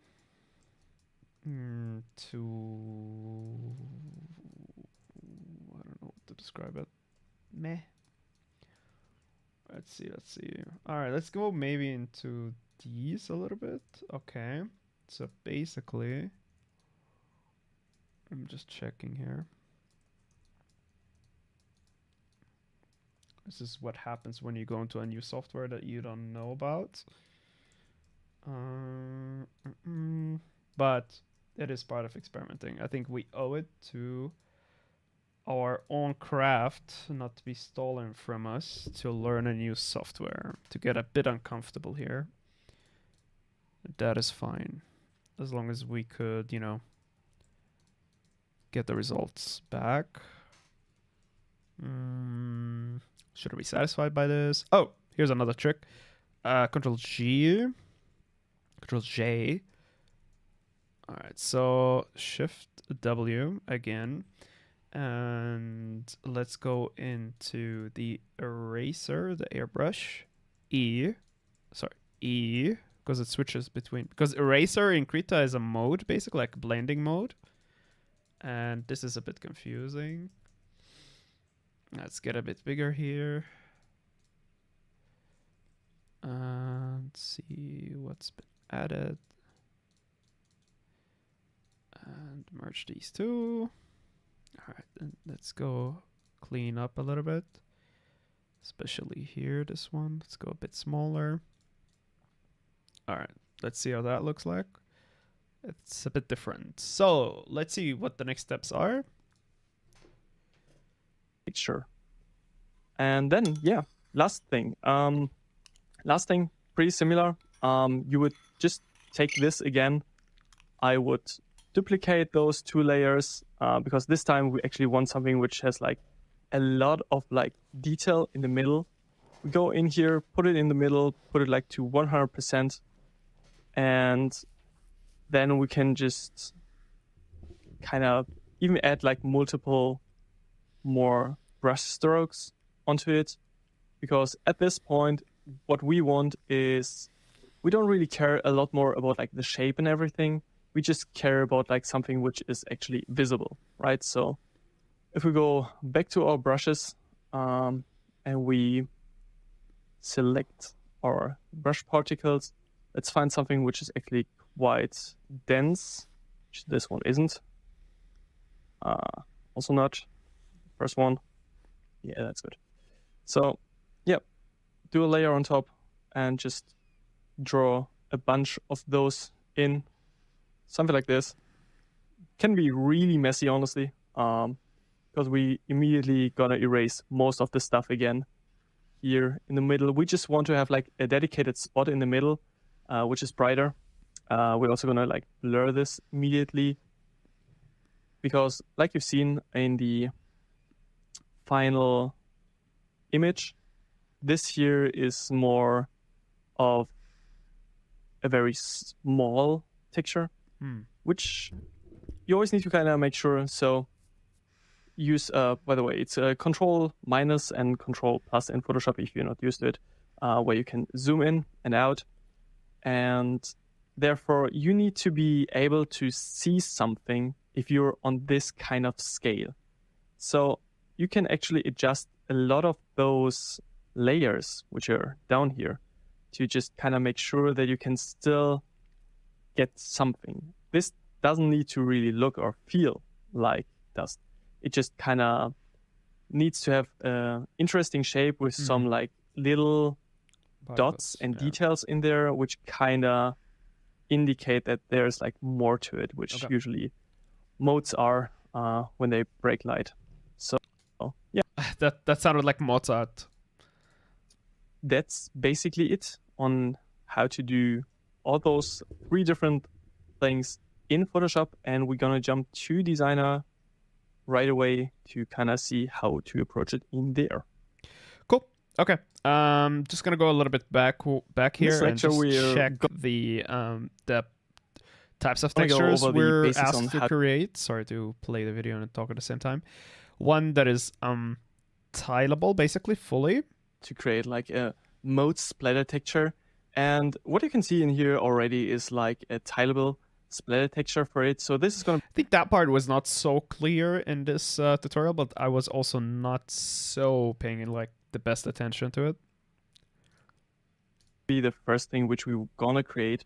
From there on, we will jump into a smaller one, which is done for like the individual sprites. Okay, so one tileable, that's the one we have right now, right? No, not Material Maker. We're gonna go to Krita.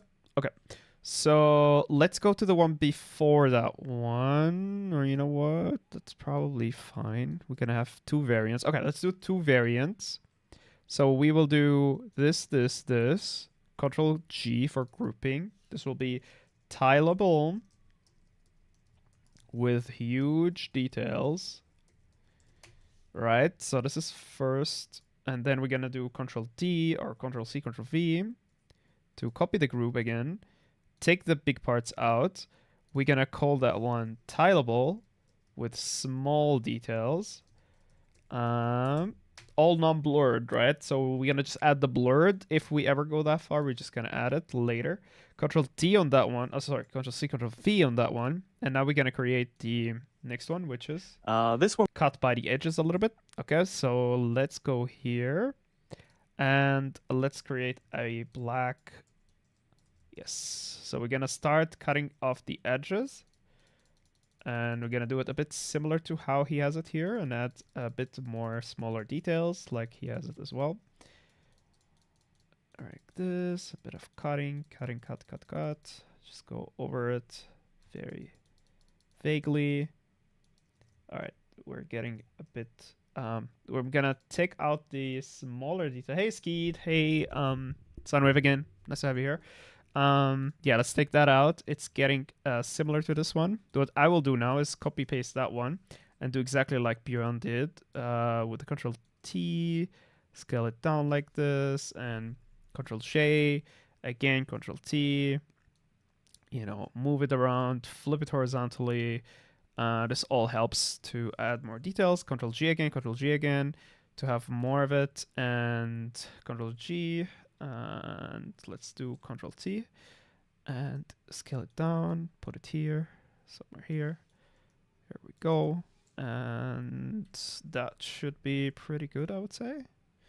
Yeah, let's merge all of them together. Here we go. That's all. Oh. Oh yeah, that's the deleter basically.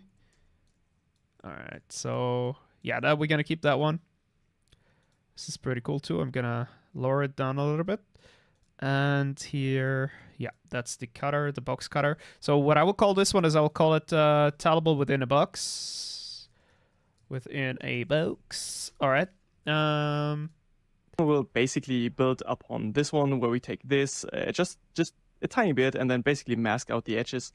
And then in the end, we just go in, scale it smaller, adjust a couple more things, create it more of like a focus point in the middle, and just scale it back. Okay, so let's get that one going too. We're gonna Control C, Control V, and we're gonna do Control C, Control V, right? So 1, 2. All right, that didn't copy once again. All right, so and now it's gonna be small point. All right, but what we'll do is a lot of blurring here. So I will just merge all of this stuff here. All right, and let's do a filter, I think. Yeah, filter blur in Krita, and in Photoshop it's just Gaussian blur in that sense. Well, that was fast. Blur, Gaussian blur again. I think it's quite blurry. Let's take elements from beneath and get them in again. I forgot that part. Oh, you know what? Actually, let's add more details manually. And let's get the brush that we worked with before. Let's get it to white. Sorry, let's get it to white here. Yeah. And opacity will go way down. Yeah. And now we'll just paint a bunch of details like he did. Right here in the middle and make it look very detailed, and then we'll cut a bunch of it off basically, and we'll make bigger details too. Boom. Oh, sorry, a bit more opacity. Boom, boom, boom, boom, boom, boom, boom. All right, and yeah, let's do more of those here too. Here.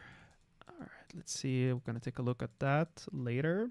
All right, so these two together, I'm wondering why the blur has no option. Let's see, blur. Here we go. If you just choose blur, it will blur it. All right.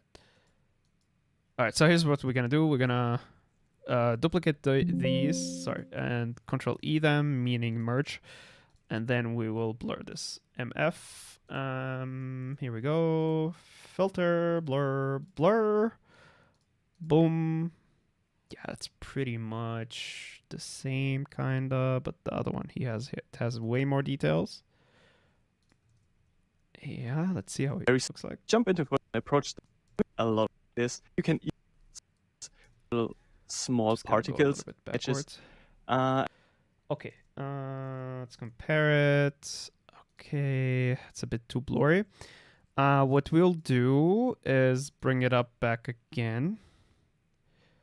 So, and let's see. Let's do it again, actually. Yeah. So I didn't see those huge details there. So what we'll do is, let me check. Yeah. We'll add those small details as such. Like super small, right? Even smaller, maybe. Just paint that stuff over. Get it in there. And we will basically delete most of it. But just fill it up with details here. Let's try that. And now what we'll do is delete, erase them basically. Erase some of them, especially the edges here, and make it less prominent. And we're gonna go inside a little bit here. All right, great stuff. Control J again, Control E, and hide them. And all right, now we're gonna blur this. So we're gonna go filter, blur, and blur, and blur, blur, blur, blur. Yeah. All right, we're gonna try this. Let's see if it works. What we can do also is take this down in opacity. And now we have a mixture of different blurs. Yeah, that's a problem. What we'll do is also go to filter, blur, and blur again, and okay that. Perfect. And now we can, yeah, we can have both of them. What is that? What is happening here? We got a weird line. We're not going to touch it for now. Should be fine. So yeah, we got the small point all together. What happened now? Oh. What is... Oh, the blur... What? Wait, what? Okay, we're going to control Z until it's normal. Okay. So what happened now? Okay, it is back to normal now. Control G, Control E, delete, filter, blur. Let me get the fan going. And yeah, that should be fine. Next one, this one. Again, filter, blur, blur. Get it done. Here we go. I'm gonna make the opacity a bit less here. That'll be the lower resolution one. We will save that. We will now save as PNGs, basically. Let's go with the JPEG, actually. Has less space. JPEG, JPEG, JPEG. Where are you? PNG. Blah, blah, blah. Where is it? Here it is. Okay. This will be small point. Okay. Boom. Done. And now the cool thing about Krita is you only need to press Ctrl-Alt-S, and it will save it as another one. Ctrl-Alt-S, it will save it as another one. And we'll save this one too. Why not? Okay, perfect. Let's go to the next chapter. We'll click complete and continue. Guys, we did 10%. Hell yeah. In one day, 10%? When we do 10% every day? That would be cool. So, like, we'll be done in 10 days. Damn, 10 streams, we're done with this. Hey, thanks for your help. Helpful content. Thank you so much, Skeet. I appreciate you. Leave a follow if you have liked it so far. All right, so let's go. And if I earned it, of course. Everything kind of changes on how we approach stuff. I'm going to go over a couple basic things in Designer, but overall it's going to be quite much more a thing of like, how do we get those results in? So for people who are already used to Designer, there's not going to be like much more to it. For people who've never opened it, that's Designer, a node-based texture creation program which got quite popular over the last couple of years. And it comes with a bunch of nice pre-made nodes, which make just our life a bit easier when we try to create that. So we want to recreate the same stuff we now did in Photoshop. And the easiest way for us is with using pre-made noise nodes. One of them is the clouds nodes, which is quite often used in a lot of cases. And we're also going to use those in a bunch of other modules. And from there on, this is a noise generator, which has like two. So cloud noise, let's see if it exists. Let's go cloud noise, composite cloud noise. And it looks quite similar. Yes, keep going. Adjustable parameters. First of all is the scale. And this is literally... All right, scale, boom. All right, we don't need this. Let's go with the... Oh, delete the wrong one. We don't need this.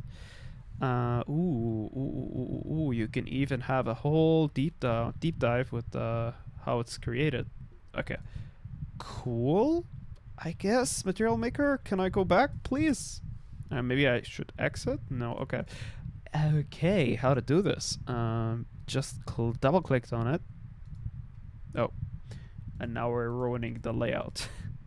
Tools, make selected nodes, add environment editor, view, kind of view, reset zoom, show or hide panels, everything please. I closed the wrong ones, layers, view, parameters, and view, and preview 2D, all the stuff. Go to hierarchy, maybe put that here, histogram that was there. I believe it was here, right? Yeah, inside of this. What else is there? Parameters. We could leave that maybe at the bottom. Layers are important. Let's leave that inside. Switch to it actually. Preview 2D. That one is very important. Did I leave it here now? Oh, okay. Yeah, let's keep it here for now. And how the heck do I exit this here? All right, perfect. We're learning. Hey. All right, scale does what exactly? So if I click on this, all right, because it's not outputted yet. All right, so histogram preview 2D. That's the one that we need. Let's keep it to layers here. All right, so scale is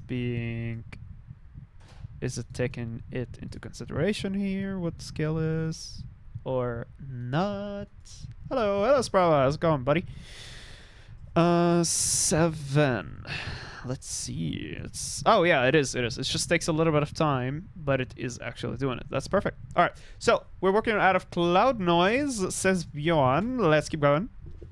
Like the tiling, you can kind of think of it like that. And then the disorder, which just changes a couple of noise parameters, and therefore you can read just you have disorder. Results. And this one we want to use for actually masking out something. And what do we want to mask out? In Designer, there's like... Actually, you know what? I'm really interested now if we have disorder. So, math, brightness, contrast, math, Tyler, shape, polygon, 16. What happens? Let's see. I'm not sure if it changed anything. 4, 1. All right, it's changing too fast. I'm not even quite getting it. Anyway, we don't have the same features, I guess. I just woke up like an hour ago. Cool, man. No worries. I know you sleep very late. Hope you're having a good time. And we are getting very deep into real-time VFX very quickly. Right now, I'm trying to create a substance-to-substance designer. Actually, I need a lot of water, and I'll be right back, guys. See you in a bit. We're just gonna have to do a very quick review of what we've been working on. But first, Motes first. Alright. Man, I kind of want to figure out the music thing with the Twitch and the YouTube and stuff like that. Makes it a bit more complicated, but it would be cool to just have something running. Okay, so let's go. Not that type of build. I'm sorry, but it's not that type of build. Okay. We did not record. I don't know from when. All right, guys, I just noticed that the recording was stopped for a while. Not a big deal. So basically, before you get too intimidated here, let's go back to Krita. I think that was the last thing that we did. Yeah, so we created 4 types of textures. This one, completely tileable, right? This one that is a bit without the big details, basically, here. This one and this one. And then we have this one here that is cut off basically like this, right? And another one that is very blurred and cut off like this. Boom, right? Cool. And we exported all of them. Then now we are watching the next chapter here, where we are going to probably do the same effects, but in Substance Designer. But since I put the big middle finger to Substance and Adobe, I will use Material Maker. Cool. All right. So clouds. We have clouds here. Bjorn is using clouds noise, basically cloud noise, or cloud-based noise. And we have that here. Wow. I have to pay 300,000 euros just for this. You know. Okay. Let's not make this stream about fuck Adobe. All right. Let's keep going. A really good dirt mask, and if you... All right, I think this one is not available here. What? It is? Okay. A dirt 3. Cool. All right. Scale 0. Can we do 0 values or? All right. Yeah, it's good. Cool. Skip it to 1024. What is it? It's not that bad if you buy. Yeah, but ought to be bad. So that's all what I'm saying. See this? You can already see what I'm trying to get out of this, right? This is super close what we want. This is basically what we already created in Photoshop, and we're just gonna recreate it now here in Designer, but in a bit of a different manner. So we have the Dirt 2, and there's also the Dirt 1, which is quite similar, but just a lot more stuff, right? So it's just, this one has only a couple of dots, and this overall just gives you a way better, it gives you a fuller image, right? So when we have all three of those, we want to somehow blend them together. And like, by the way, if you press middle mouse button, you're gonna open up the window or the notes, and then you can just search for something. So this is the blend node, which in Photoshop would be I don't think we have a blend mode. Let's see, blend. We do? Yeah, that's not a blend. Okay, let's try math. Filter math. Maybe? Okay, let's do one more thing. Copy paste that one. What's a clouds 2? What's a clouds 3? Okay, what if the scale was 1? And I just want this. Oh, wait. Wait. Multiply? Yeah. Alright, so this is A plus B. How about A multiplied by B? Let's see. Noise, I guess? What about this? Oh, wait. What did this go? Okay, wait.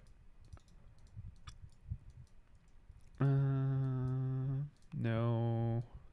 Alright, so let's do it again. In the B, it goes.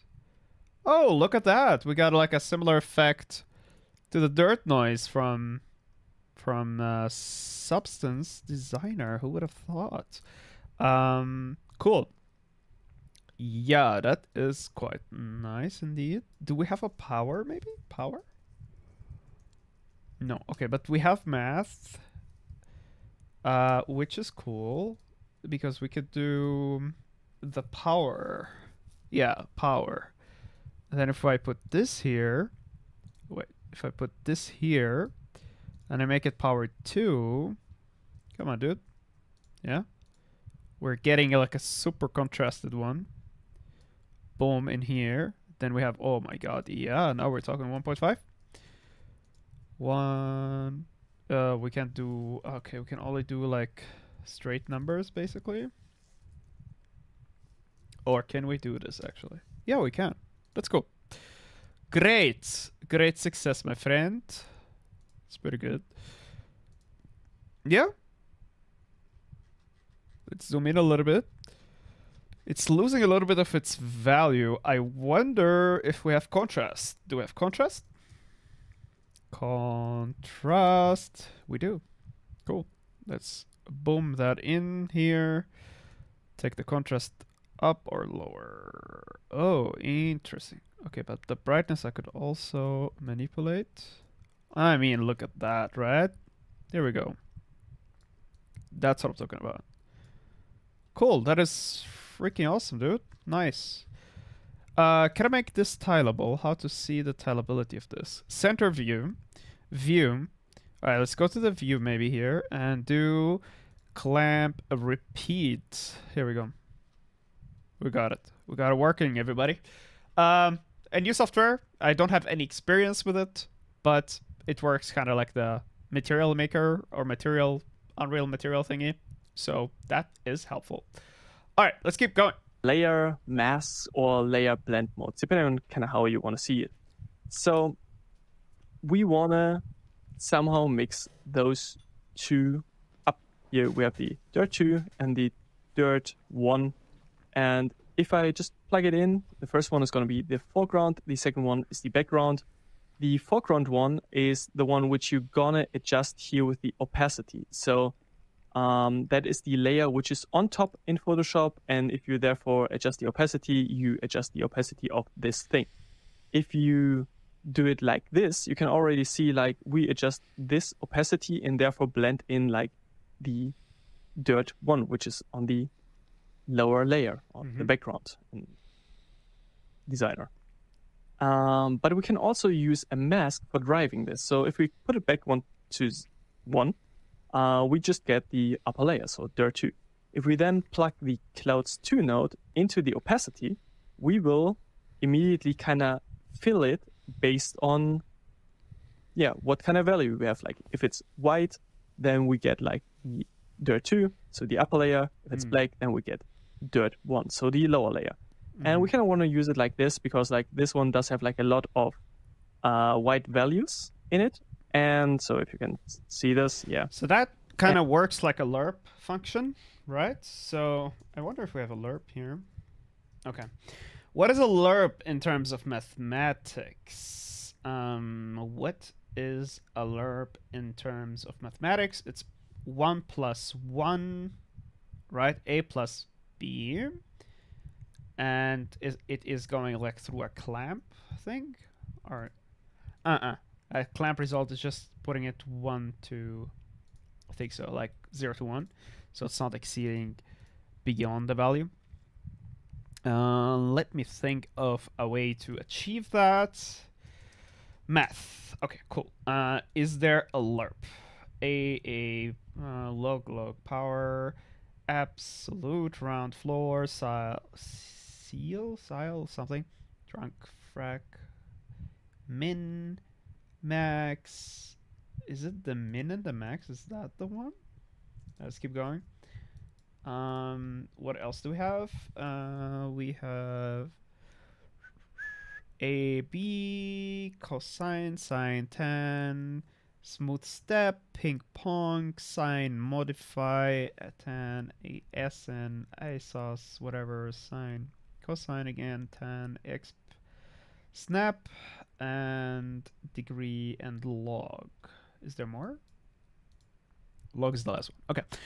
So, ChatGPT. So, I want please to let me know how to achieve a lerp function, like a blend node with a third input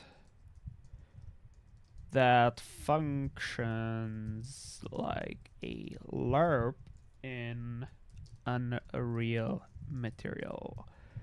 All right, let's see what ChatGPT can come up with. Search the web, my friend. All right, let's see if it's doable.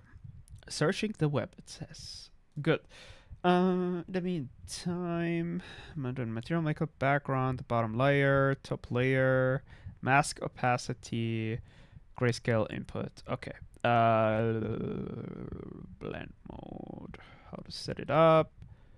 Like Unreal Lerp. Add a blend node from the filter or 3D texture node. There is no blend though. Oh, there is a blend. Okay. Oh, here it is. I think that's the one. All right, let's check it out, guys. Control C, and we're gonna put dirt 3, or yeah, dirt 3 is pretty cool. Let's take these two, copy them, and paste them here. Take that out. All right, let's get that into the blend thingy with the clouds stuff. All right, so I'm just gonna try it. Opacity goes here, right?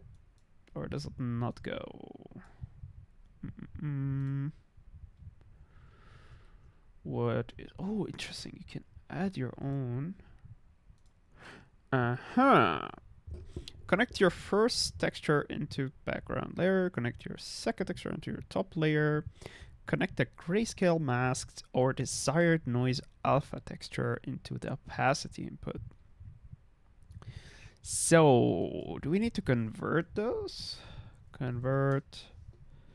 And now we get this one.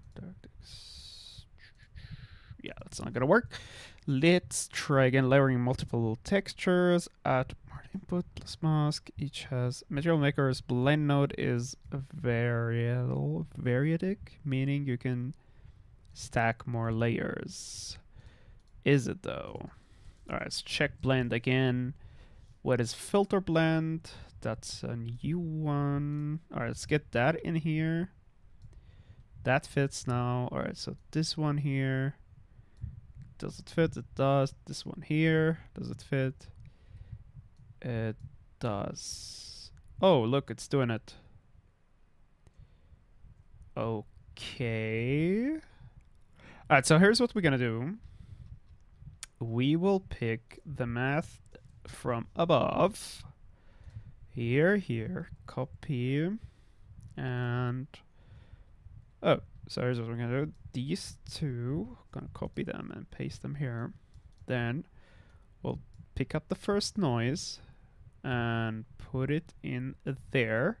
Then the result of that is going to go in there.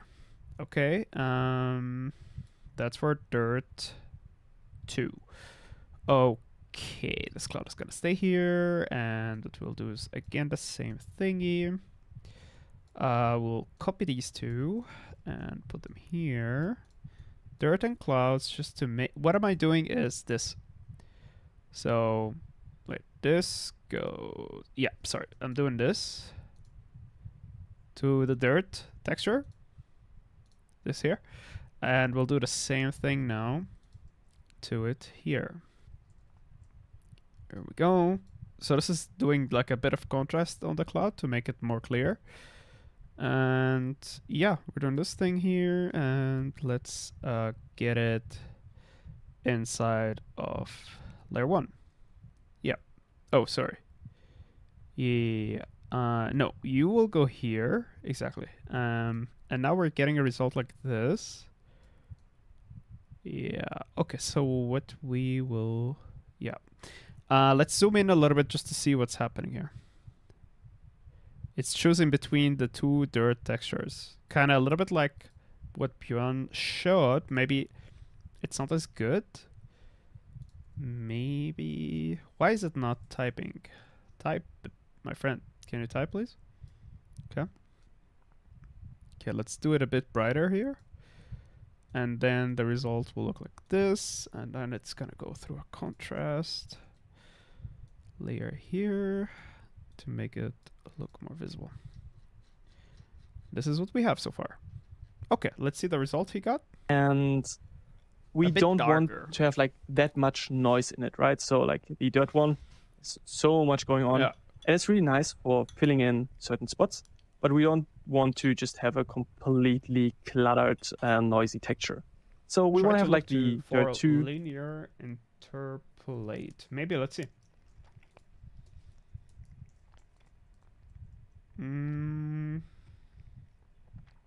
There's a sample gradient. That's the only thing that I can find.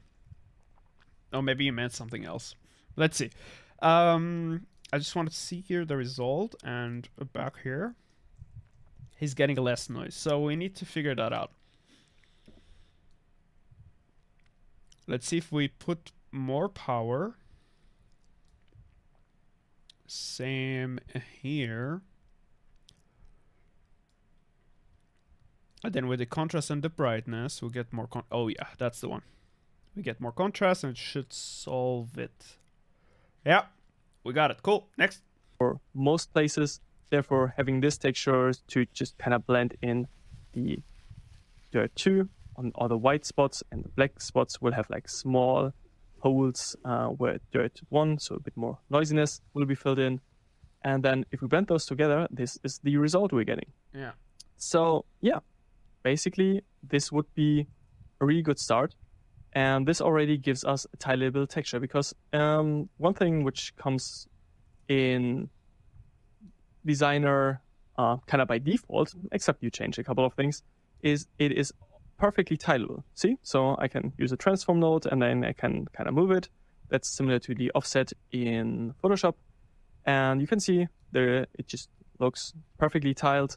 And if you press spacebar, you can also just tile it and see it, how it would look like. So this means we basically immediately have like our desired result.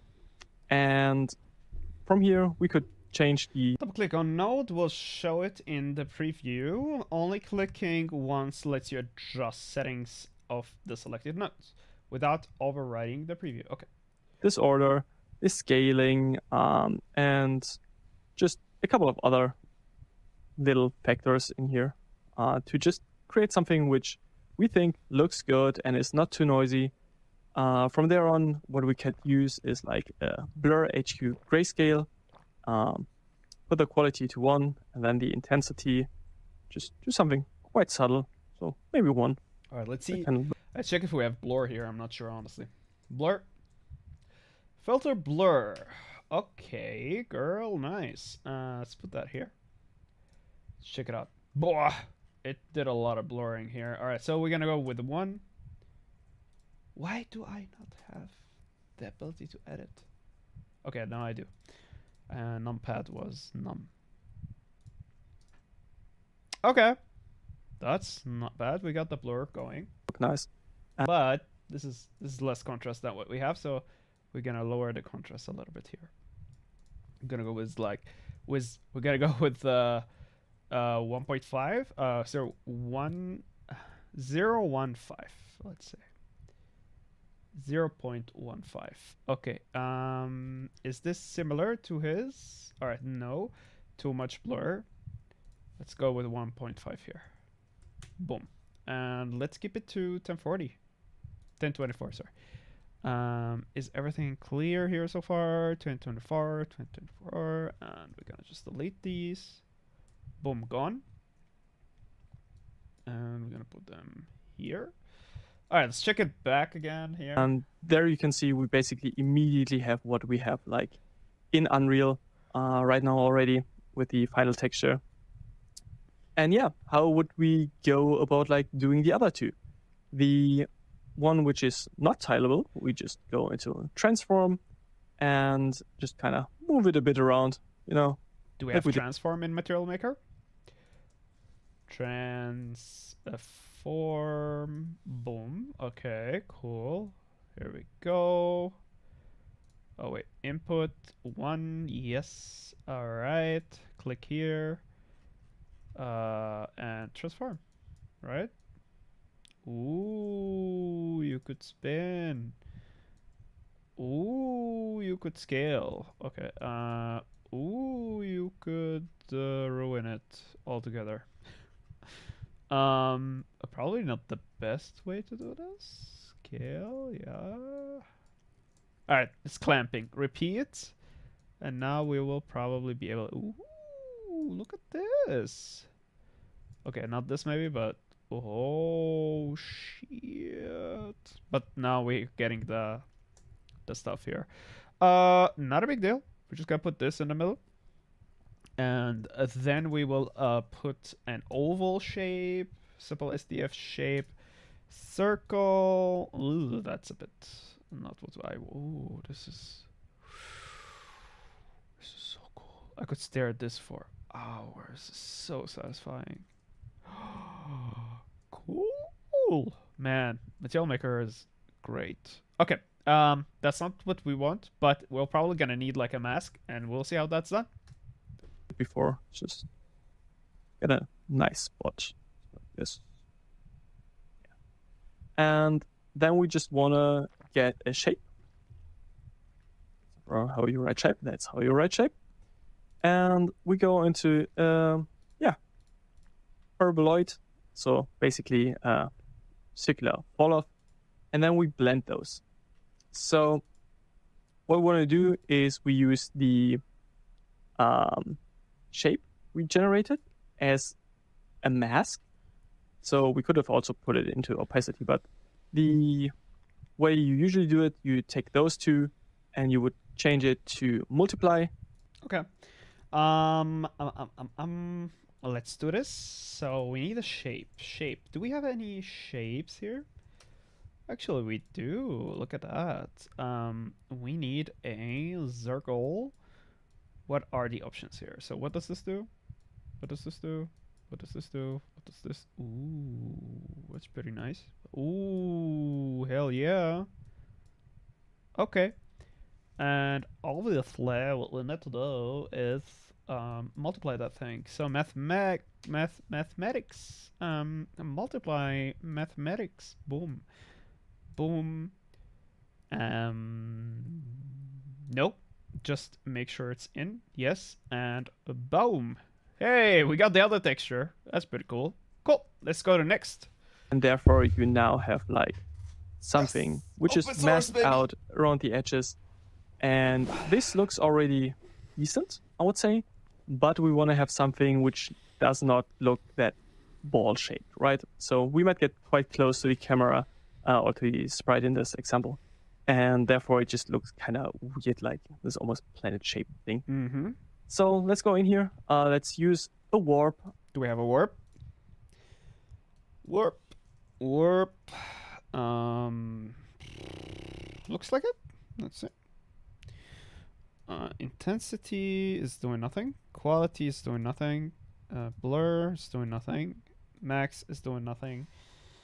So what am I doing with this warp? All right, so let's say, we need a noise texture. I think. All right, so I think we do. I think honestly we do. Yeah.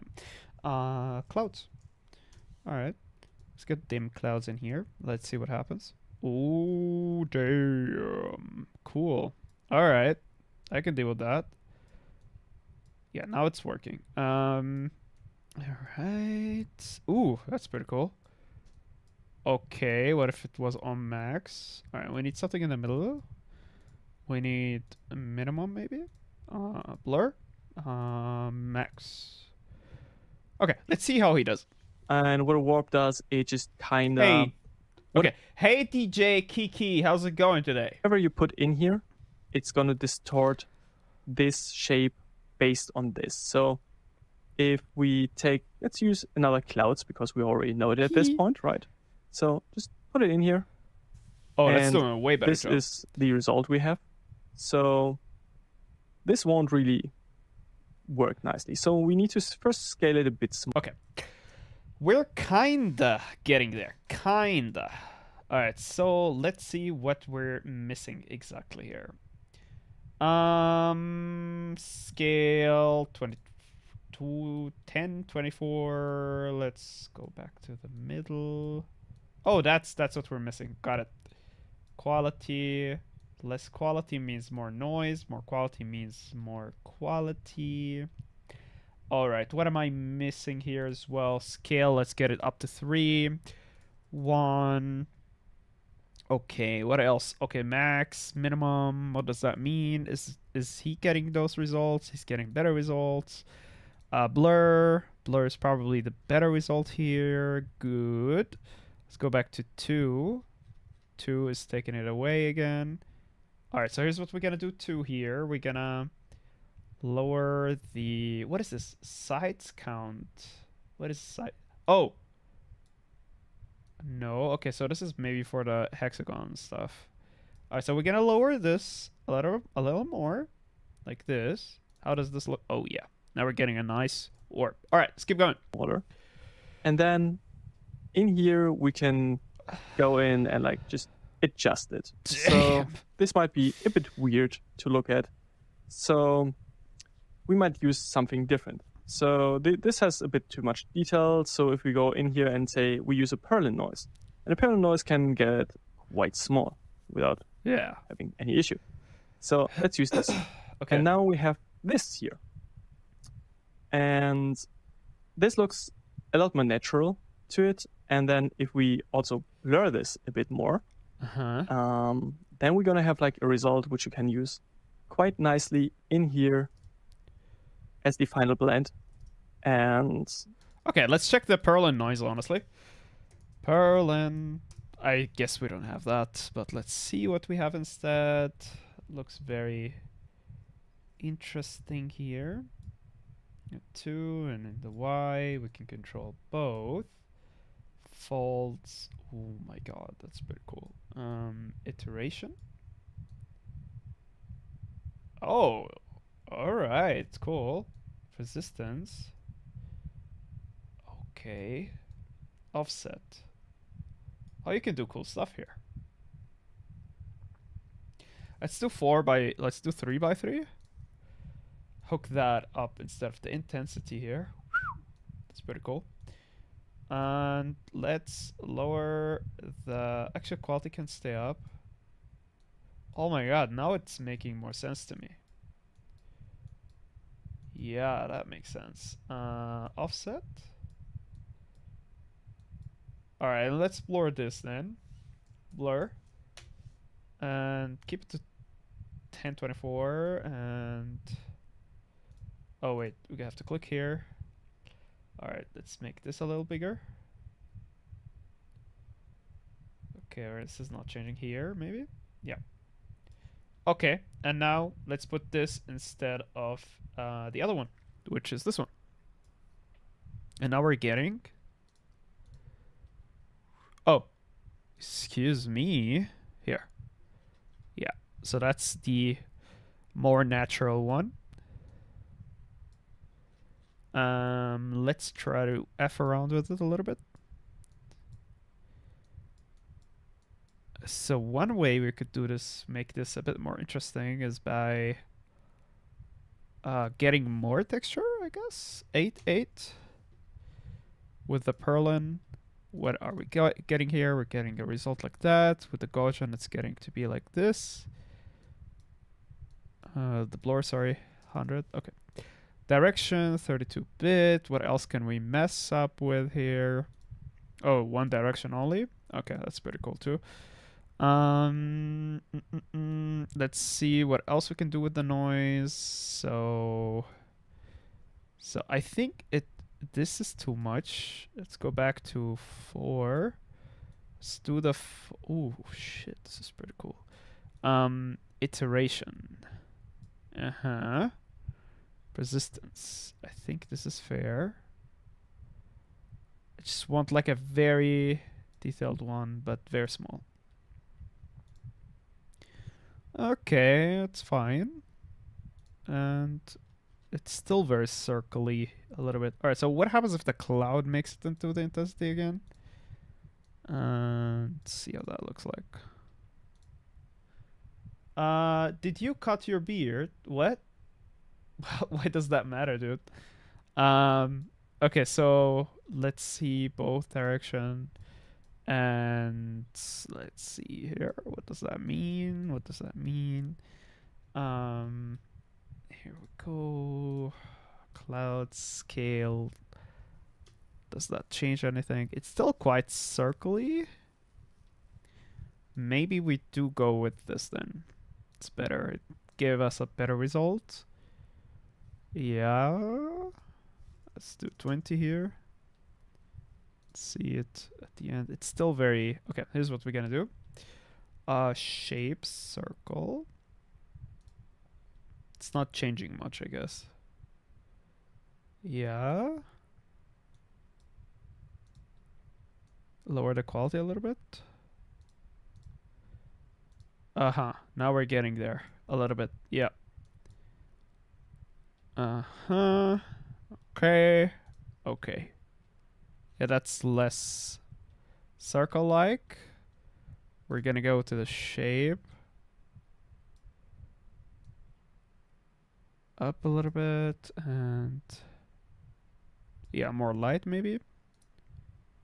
Okay, that's taking it the other direction that I don't want it to go to, but that's good. It's important to understand sometimes what we don't want to achieve.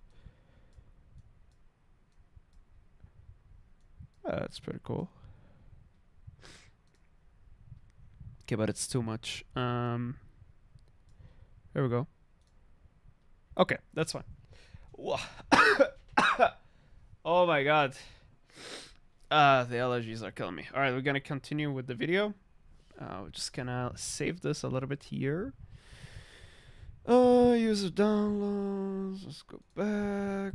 Alright, I'm just gonna take my files a little bit away from the view here. Alright, let's go documents. Add Mad VFX. Here we go. We're just gonna put these here. Right? Or did I make another folder that I forgot about? Yeah, the exports actually. All right, I'm gonna put in the exports folder. We're gonna call it Material Maker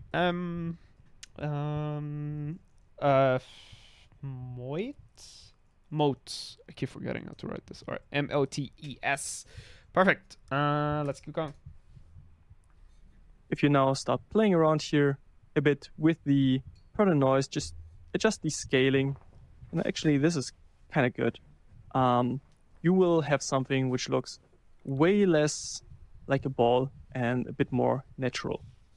So yeah, that is how to create the single sprite texture. And the last one is going to be pretty similar again. So we would take those things, and since it would be smaller, and there's also a little tip for you guys in here. So if we take a levels node, for example, so we have this, and you can always see like the texture resolution on the bottom. Right now we use 1K. In the final game version we would use 512 because that's more than enough. But we know that this one is going to be quite small. So we want to see what it would actually look like. In Photoshop for that we zoomed out, which you can do here as well. But there's actually a better way. So you can go in here and just like adjust here. If you click on the node, double click it, you have the output size, and that will basically tell it how big is the final texture. And this here, the input is a 2 times step down from the parent texture. So if we say -4, then it's 1/16 of that texture, which translates to 64. And therefore we also only see the actual texture which we're going to get out of here. And we want to adjust a couple of things here. So when you go in here and we take the levels, literal same behavior as like in Photoshop, but we want to make sure that just like it pops a bit more. And therefore we want to kind of strengthen it a bit.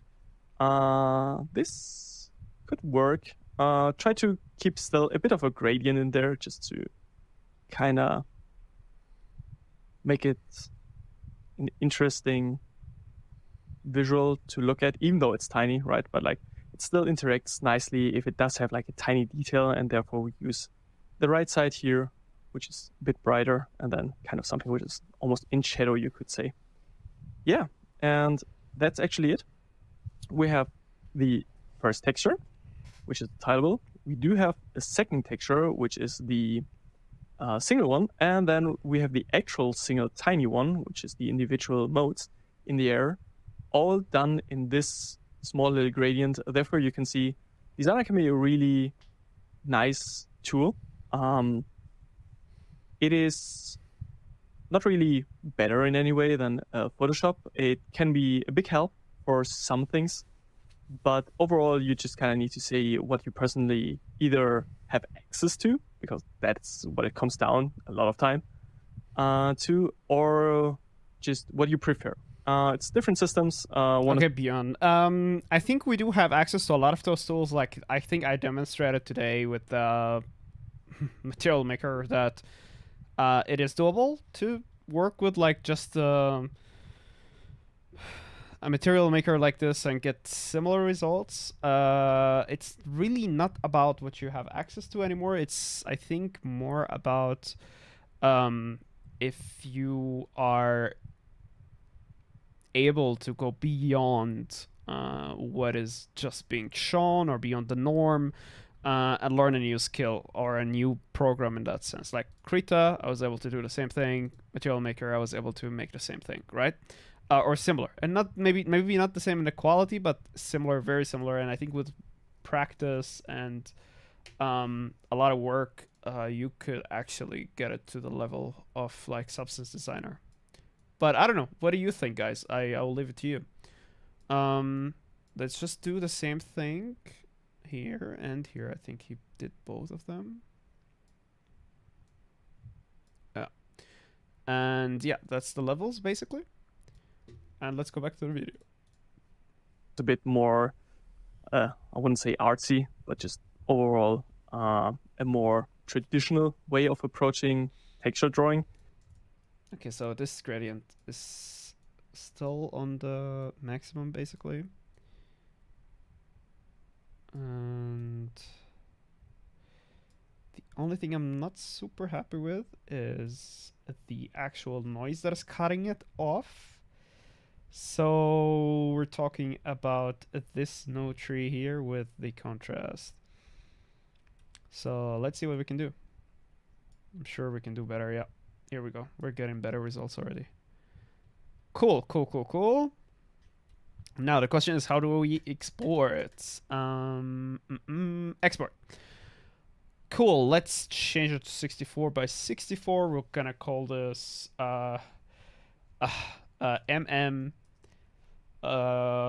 point motes.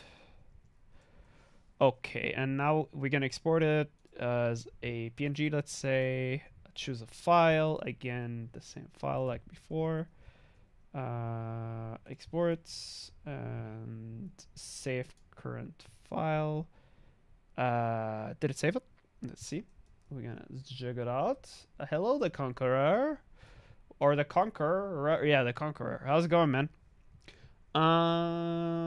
Exports. Bam. And we got it. Let's see. Not yet. So what am I missing here? Image to... Okay, export image. Export it. Cool. Yay, we got it, I think. Yep, here it is. Let's double click on it. And here it is. Okay, it's too dark. So we'll probably need to do it like Bjorn did here. Make it a little brighter, right? Like he did it in the video that we saw.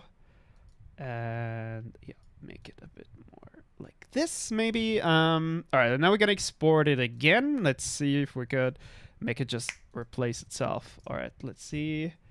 Is it gonna do it? Does it replace itself? Is it doing a good job? Come on, dude. Here we are. And refresh. Yes, it did. And we have it here. And that's not bad. Okay. That means we could export the other one that we created that was basically left here. I would like to play with the levels again. So let's do that here. Bam. All right, it's a bit too much. It's too much indeed. Okay, just a little bit like this, a bit of magic. You know what? Actually, let's put it in the transform. And I think I will be happy with something like this. A bit more to the top.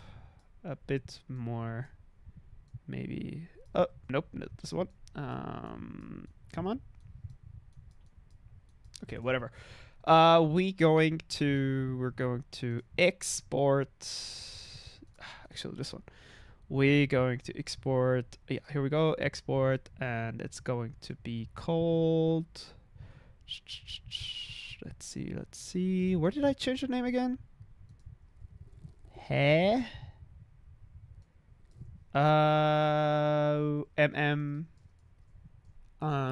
Let's go with Motes.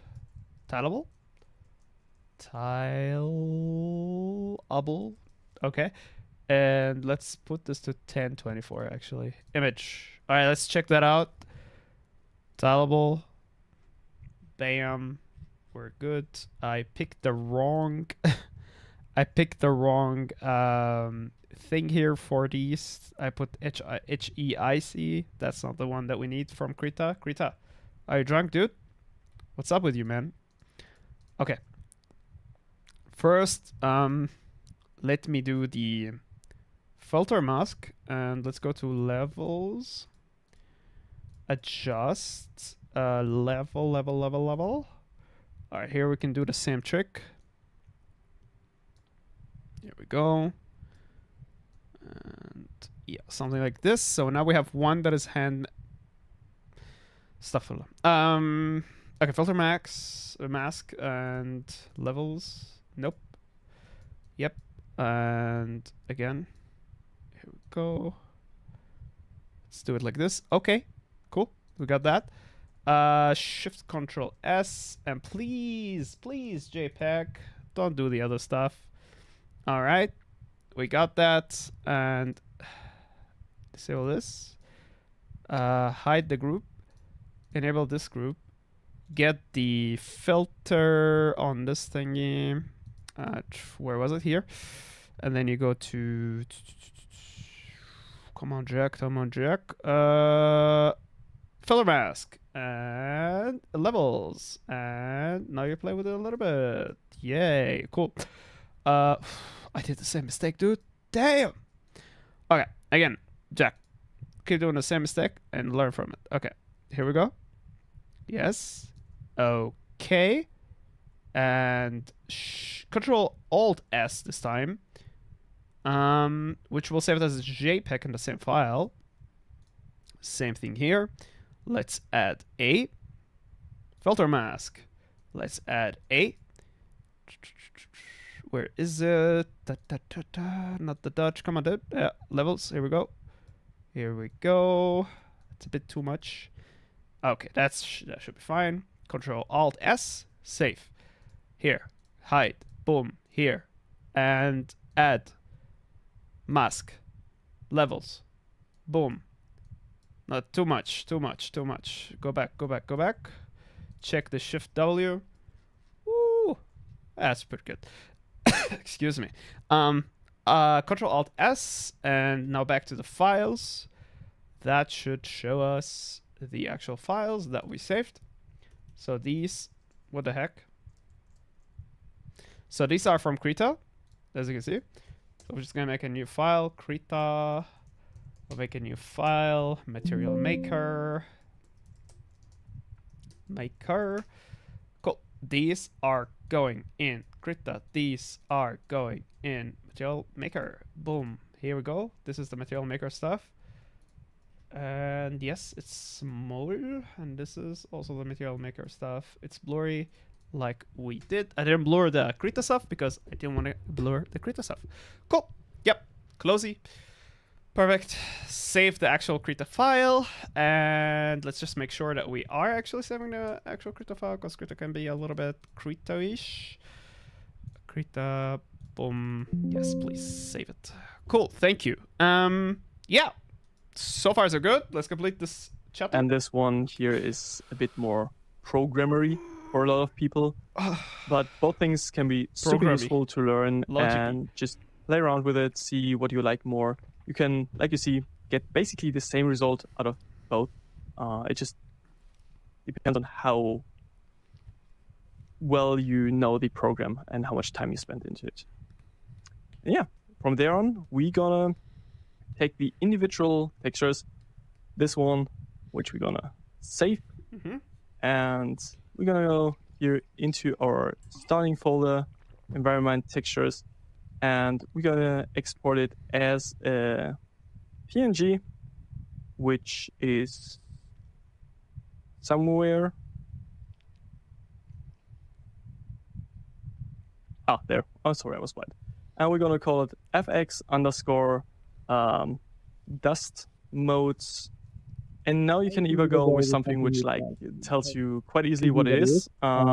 So we could say tileable, or you go with something like 01, 02, 03, which I usually do, but that will depend a lot on your texture convention naming in either company.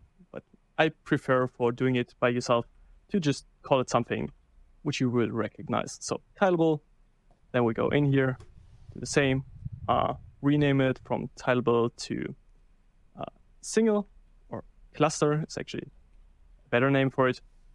And then we're gonna call the last one the single. Yeah, that's it. That's the first textures we're gonna create for the course. And now let's see how we're actually gonna use that in the class. Yay! All right, the next one, and I think I'm done for today.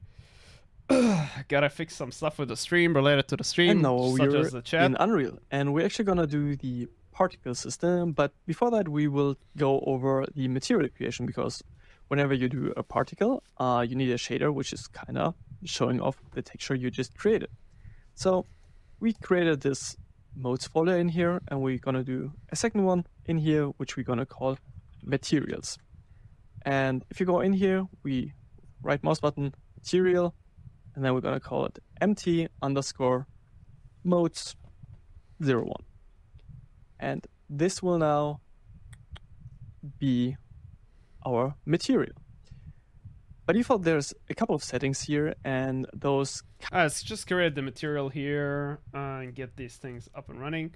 Environment effects, VFX, vapor, fire, or sorry, environment effect. What do we have here? We have the level, we have the VFX, we have fire, texture, cool. We have texture, fire, fire, texture, vapor. This is okay, cool. So we have textures here. Let's create a new folder, Shift Control N, and let's call this one Motes.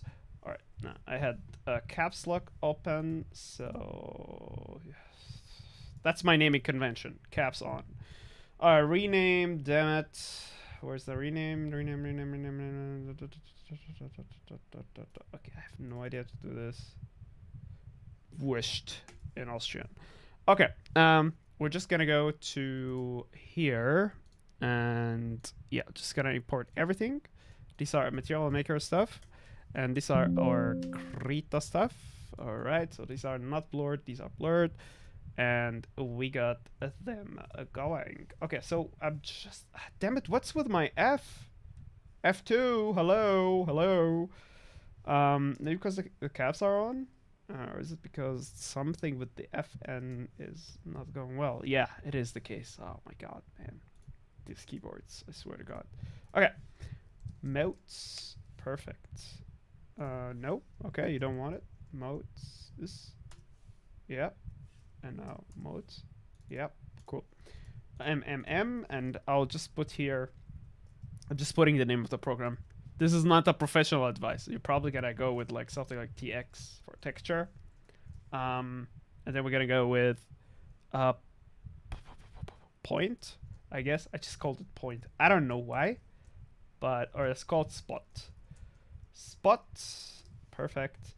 This will be TX for texture, K for Krita, and we're gonna call this one spot big, I guess. Something like that. Let's just try it. Doesn't matter. We're gonna call this one tileable. So TXK, and then we're gonna go with tileable small s for small details. This is a terrible naming convention. People will just not hire me because of that, I think.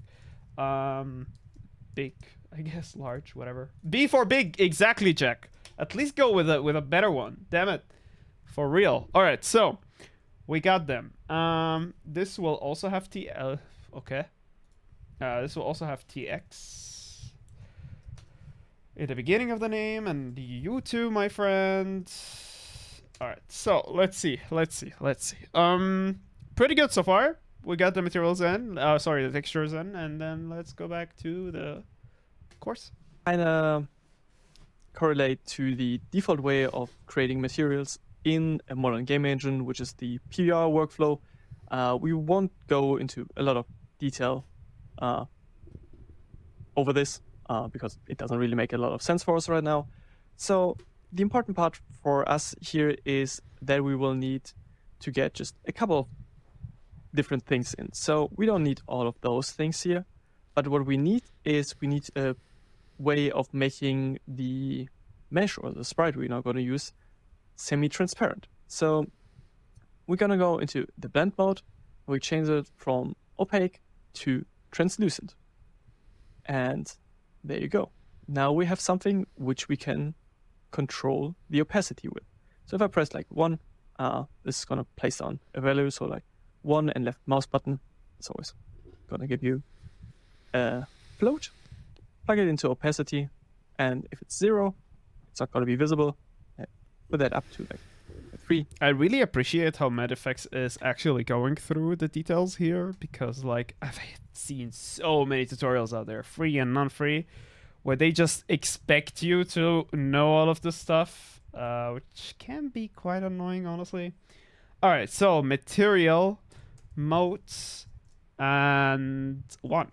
Okay, let's go. Let's dive in. Perfect. So the first thing they did is to teach us, all right, we need blend mode to be translucent. Why? Because we need the black part to be basically non-visible.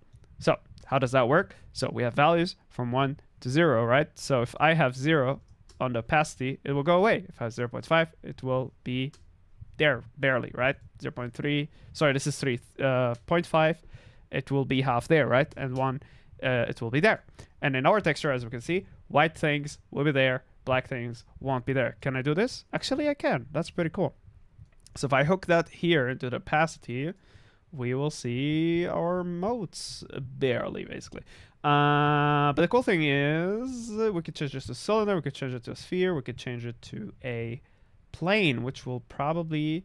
All right, so here's what I'm going to do. Also, I don't want to see the epic headquarter. I just want to have a gray background, please. All right, so as you can see, this is a not so perfect texture, which we could change later on. But for now, you know, this is what we have. And the opacity is getting, you know, it's taking care of it. And we can even put that in the emissive color here. And we will have the actual color, like we can multiply this with a red, with a green, with a blue, whatever. But for now, you know what? Schmitzkata, nice to have you here. I will basically go back to the tutorial now. And we'll go from there. See a bit or more. You get the idea. At 1, it's fully visible. And we also have the emissive color as well as the base color. For our current use case, we won't use the emissive color because usually dust motes don't really produce light on their own. There are ways to use this to actually fake stuff, but this won't really be our use case for it. So, as a first one, we want to be able to get an actual color in here. And the easiest way for this is to use the particle color module. So right mouse button and you can just type it down in here. And the particle color module will give us whatever color we select in the particle system in here as an RGB value. So red, green, and blue. And we can plug this into the base color. And the default value in here is white. So suddenly it turns white. And if we would select now blue in the particle system, we get a blue base color. This will still kind of be affected by shadows, which the emissive color would not. So just to kind of keep that in mind, and we get the RGB pin in here, so the color, and we have the A, so the opacity in here. So what we want to use is we kind of plug that into the opacity, and now we can control the color as well as the opacity in our particle system. But that's obviously not really enough to what we would try to achieve right now. So if we go in here, we want to get a texture. So T, left mouse button, is going to give you a texture sample. And we're going to create like multiple ones of those. So I'm quickly going to show you how we can achieve that. So if we have a texture sample node, or any node, honestly, you press right mouse button on it, you can say convert to parameter. And then it's going to change it. And then you give it a name, like let's call it TX mask for this one. And what this is going to do is it basically changes the node to something which we can exchange later on. So right now, what we want to use is a texture. So we go in here and then we just look for the textures we just created. And in this example, we're going to go with like the basic one. So you can just kind of grab it here, splatter, and just move it in here, drag and drop. And yeah, from here on, we will play around with a few little things.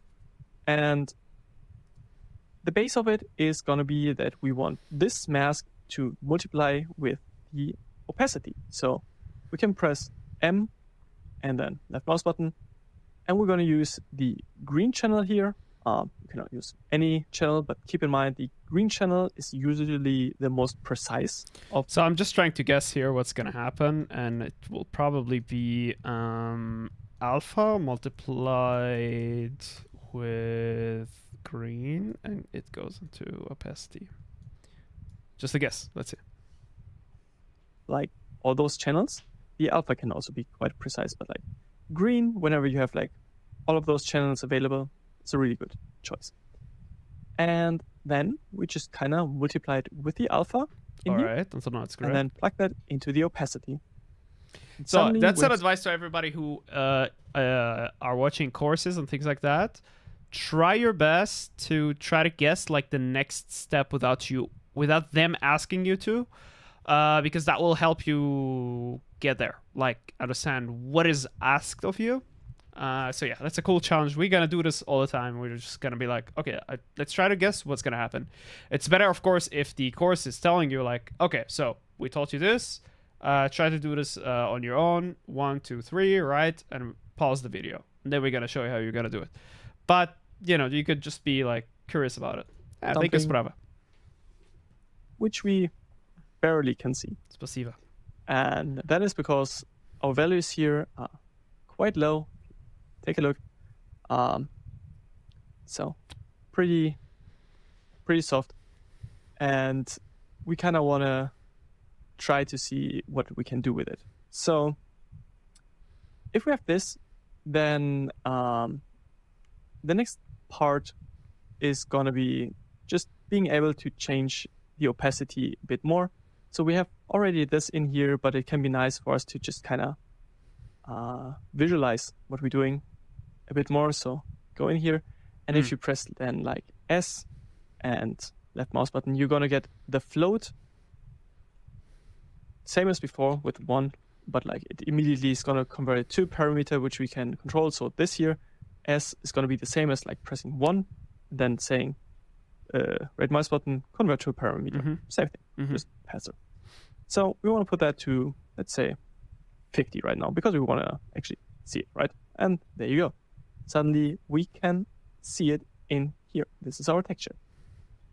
And yeah, from here on, so we're adding a controller, basically, so we could control this from beyond the material, so we don't have to, open the material editor and control it. So we are creating a parameter, something for this parameter. Actually, this was a joke. Parameter, actually, no, T. We went with this and mask. Perfect. Jack, have you been messing around with offline renders before, like Cycles, V-Ray, things like that? Ooh, V-Ray back in the day when I was like 10. Cycles, no, not at all. Why? Why are you asking? So let's see here. Yeah, so we want to control it. So we'll add a multiply. And for the people who are watching this on the recording, the chat element up there is not working. I still need to fix it. But that will come probably tomorrow. Okay, so stay tuned. All right, so we're going to add a multiplier, m-click, right? And we're going to put this here. And now we can control the amount of opacity. So if it's on 0, it's on 0. We first have to hook it. If it's on 0, it's on 0. If it's on 1, it will be completely visible. If it's on 0.5, it will be half visible. If it's on 0.3, if it's on 0.3, will be less visible, I think. Let's try 0.2. All right, let's try 0.02. Yeah, we're getting less and less of it, basically. So now we're going to create a parameter s-click, and that will be just one parameter. We're going to call it opacity controller, right? Opacity controller. Because I liked V-Ray when I was using, I was using 3ds Max too, man. And V-Ray was a lot of fun, but it was so frustrating because you just couldn't get it to do what you wanted to do. Opacity controller, that goes here, and a short bathroom break.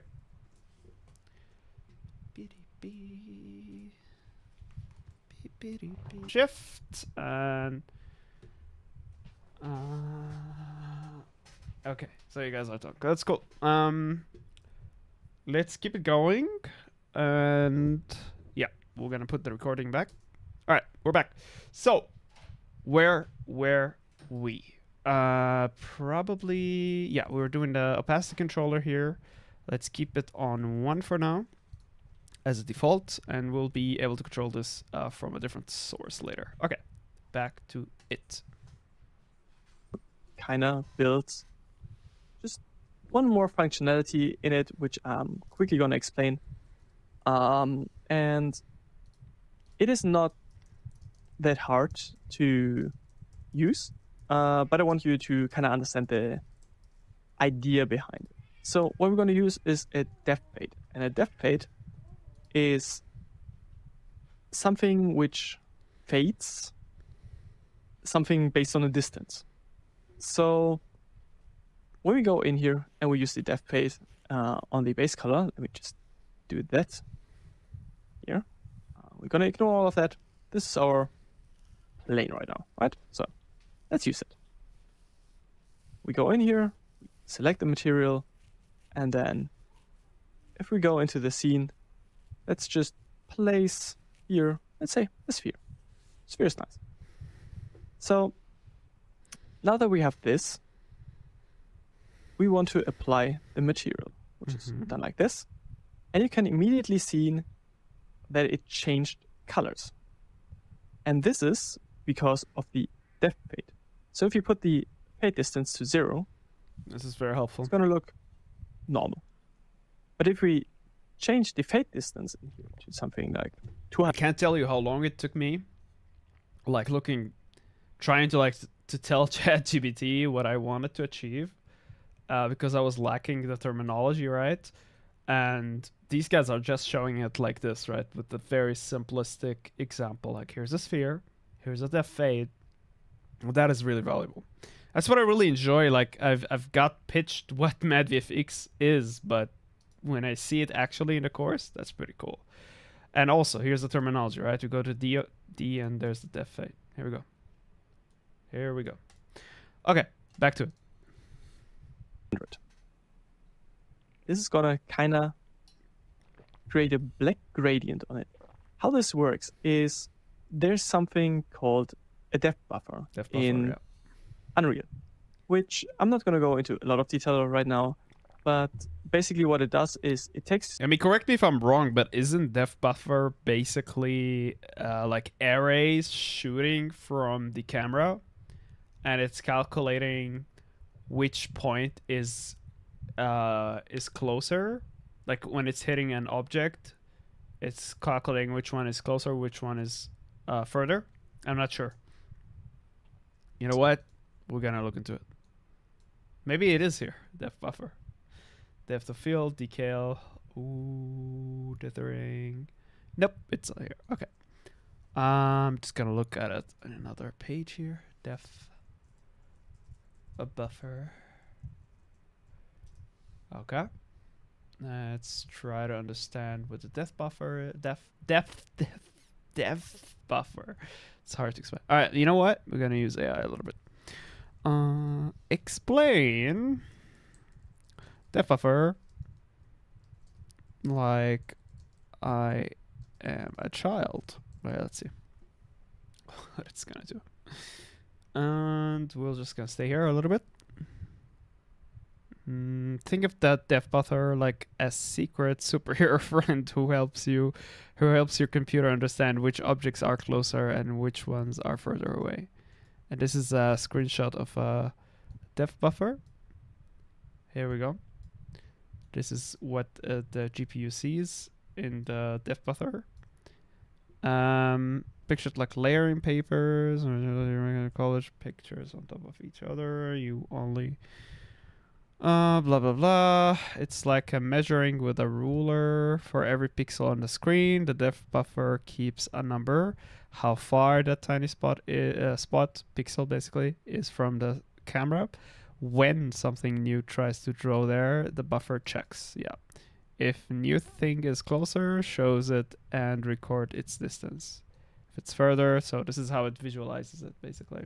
Well, I was thinking it might take the child thing literally. Yeah, it did it. Something like zdef in offline renderers. Yeah, basically. All right, let's keep going. This image we see right now, and it creates a grayscale image, which just shows how far are those pixels away from the camera. So if we would have like something like this, those are not really far away, right? So like it would be, I don't know, 0.2 meters or something like that. And then completely back there, it's like 200 meters or something like that. And what we do with this is, with the depth fade, we just kind of compare, okay, this position in the pixel, how close is that to the position which is next to it, so behind it? And what this will create is you can kind of say, okay, I want every single value on this transparent object, it needs to be transparent, to be colored based on how close it is to a surface. So when we put it like this, it gets quite close, right? So there you can actually see the depth buffer, which is always a kind of cool little thing to showcase. This is what the depth buffer looks like. But just, kind of keep that in mind. But the value we are choosing in the fade distance, that is what the value is which we want to put a gradient towards. So if we put that to 20, which is going to be very small here on the bottom. But what we get if we also put that into the opacity is a mesh which is fading in. So let's put it to 50.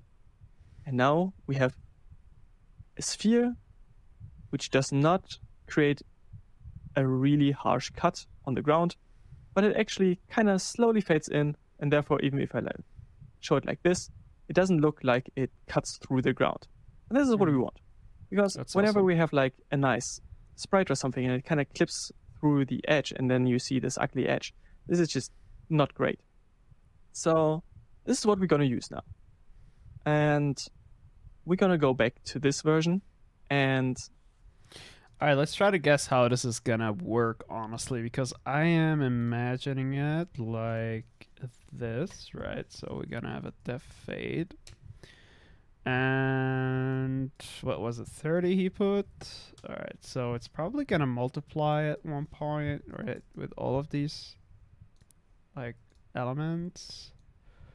I'm expecting something like this just for the opacity, but not for the base color. All right, let's check. Maybe I'm right. Maybe I'm completely wrong. Let's see. You never lose any points or anything if you fail, really. So it's fine. Fail. This is how you use it. Whatever opacity you have already, you can feed it in here and then change the fade distance in here. And we're going to use another parameter again for this. Oh, we're going to call it fade distance. By default, we're going to put it to something quite low, like 25. It's usually. Okay, that's pretty cool. All right, so we're creating a parameter called fade distance, right? And we're just gonna plug this here, make it until like, I think 30 is a good value. We are going to hook that up. Where did he hook it up? Basically, was it between this and this? And let's think about it. Which hookup here is a better one? It's probably after this one. So here, and we're just gonna delete that, multiply here, and take the value up to the next thingy. Put these here. Take the depth buffer here, and depth fade. Here we go, and we have the multiply, stuff like that in there as well. Okay, cool. Now back to it here. Enough, and this is going to be the start of our material. So was that correct? No, red exactly after the green. Basically, it goes. All right, let's see. Well, we failed here. That's not a big deal. Better than not failing. Okay, here we go. So take it exactly from the source, so it's not manipulated or anything. And then you have a multiplier that hooks these two together, and then another one, and then we're good. Okay, so we're just gonna put these a bit next to each other so it's not all messy and stuff. Come on, dude. Here we go. And the color here, this here, and this here. Gonna put these a little bit further so we have clarity. And these here. Good. Back. We still want to have like one more functionality, and this is what I'm gonna show you now as well. So I actually got rid of this here, so let me get it back in here. This is what we have. So quickly, yeah, deactivate both things, honestly. We can use that. So we have right now a sphere which would fade in from the bottom, but we can get very close to this, right? So, and we can kind of clip through it. And this is not really great for dust motes or anything which is kind of low resolution and just like quite, grainier in general. So if I put this back in, you will immediately see what I mean, because like here, we don't want to be able to get that close because that looks not great. Those textures are made for being seen at like this scale or something like this, but you shouldn't be able to get too close. And therefore we're going to use like a second function, camera position, which I'm also going to explain a bit. Keep in mind that those are things which are usually handled by like specific shader programmers or tech artists in the company you might work at. VFX artist is it's kind not of a tech artist. completely important that you understand all of those parts, especially at the start, but just kind of try to keep in mind that there is something like this, right? So you will most likely encounter moments where you want to use something like this, and just knowing that this exists and just having a slight clue where you can find it again or what it is called can always be super nice to then explain to other people what you need. So what we're going to do here is we're going to create a so-called camera fade. So we want to be able to fade the pixel which we're currently looking at based on how far the camera is away from it. So if we get too close to the object, we want it to fade out.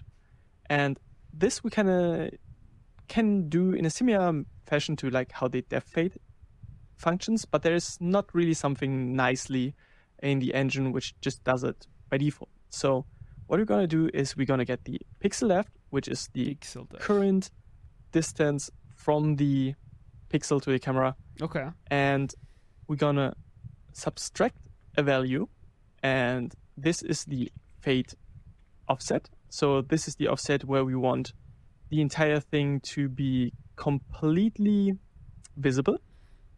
Let's say 30, quite far. And then we're gonna divide it. And this is gonna be the fade distance. Mm-hmm. Like I said, don't really worry if this doesn't really make a lot of sense. It's definitely too early in your career. And if you do, nice on you, really good. But yeah, so go in here, take the clamp, and then we gonna actually let us visualize it first. So let me showcase what this is doing in here. So deactivate it again, and then we go in here. So we have this, and it's black, and we go back, and it slowly turns white. See it, right? So we're gonna try to use the same functionality in here, but on the opacity. So let's get rid of the base color, and it's not visible at all. This is awesome, back, dude. Yeah. Slowly. Yeah, this is pretty cool. It's visible. All right, let's learn this a little bit. Let's try to replicate it without any reference, just to see if we could get that back. Okay, so first of all, it is called pixel depth, right? This basically, or let's read a little bit about it. I think we could read about it. View documentation. So right click on view documentation should take you to the documentation page. All right, so pixel depth. The pixel depth material expression outputs the depth or distance from the camera of the pixel currently being rendered. Okay, this is the way it looks here. So in this example, the material network was applied to the floor. Notice how the liner interpretation blends between the two colors. As the floor recedes beyond 2048 units, a power expression was used to boost the contrast between the two colors and yield a more meaningful visual result. So it's doing this based on the distance. All right, scene depth, that's the next thing, but I want to kind of know more about pixel depth. Should we ask ChatGPT to explain it to us? But we kind of get the idea. It does something with like the distance where you are from it. And then the next thing we do is we subtract its value to a parameter that we call fade fade distance, I think. Let's see if that's correct. Then we take like 20, hook it up with this one, and then we put that thing into a divides, and we're gonna make a new one. We're gonna call it fade offset. I remember. Maybe it was the exact opposite. Let's see if that is correct. I just want to go back to the course a little bit just to check if this is like semi-right here in terms of fade offset is the first one, just so I understand it, basically. Fade offset is this one. So because it's offsetting where the fade starts, I think, and we're going to play with it a little bit. And the next one is... And then we're going to divide it. And this is going to be fade distance. Cool. Like I said, don't really worry if this doesn't really make a lot of sense. It's definitely too. Okay, so the fade distance, he goes with 512, so 512, and puts it here, and then clamps the whole result. Clamping meaning it's not going beyond 0 in like the minus values, and it's not going beyond 1 in the plus values. Okay. And all of that basically we could use now to hook into opacity. But let's hook it the proper way, and that is the multiply. Sorry. M click, yeah, okay. And let's take it here and take that one there. Try to hook it into opacity. And now we don't see anything because we're too close and we're far. Here we go. It's working. Let's manipulate this a little. Okay, this is wrong. This here. Wait a second. What happened here? 20?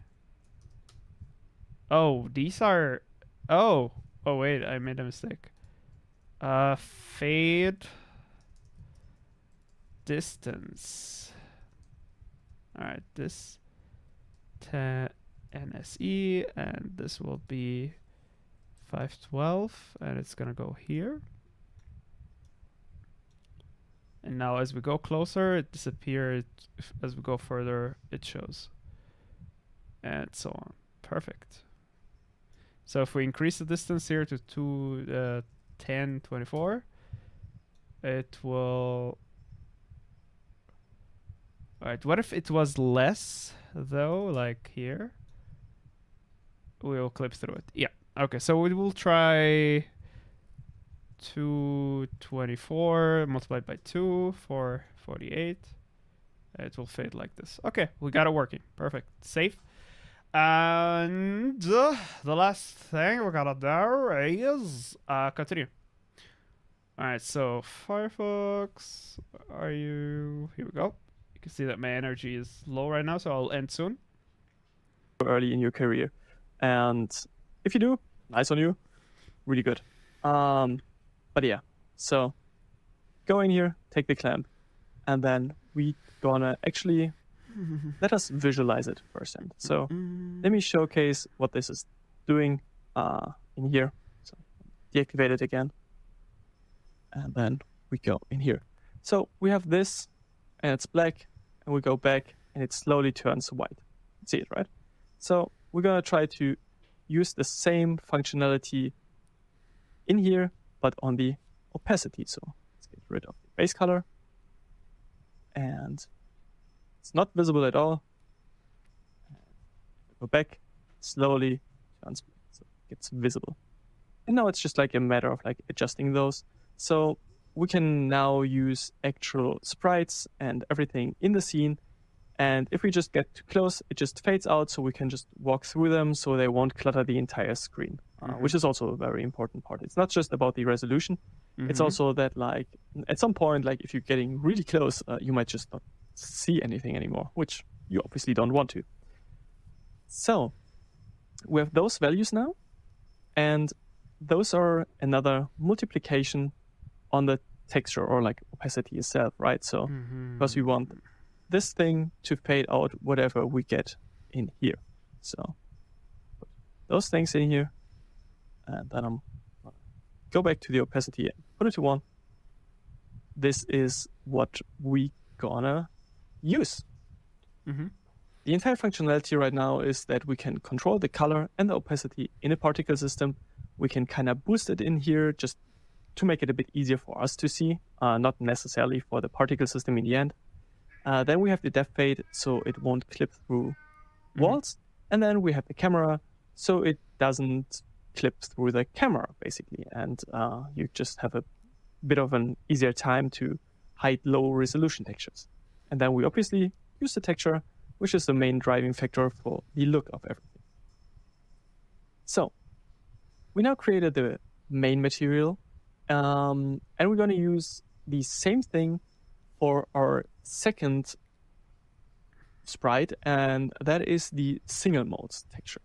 So we're going to go in here, and Unreal has this very nice feature where you can click on a material, right mouse button, create material instance, and then it's going to create a material instance out of it. And we're going to call it MI for material instance, modes, and we're going to either call it 02, or you're going to call it just single 02, depending on 01, depending on what you like more. So this is now what we're gonna get here. We won't really be able to see something. That's because of the opacity. Let's put it to 500. Now you can see it. And from here, we don't really want to change a lot of things. The main thing which we're gonna change is not really any of those, honestly. We can just change the texture. The only thing which is different on this one, which is single things flying around, is that we're going to use the single texture. And that's what we get now. Let's put that back to 1, because this is only to help us find it in the scene.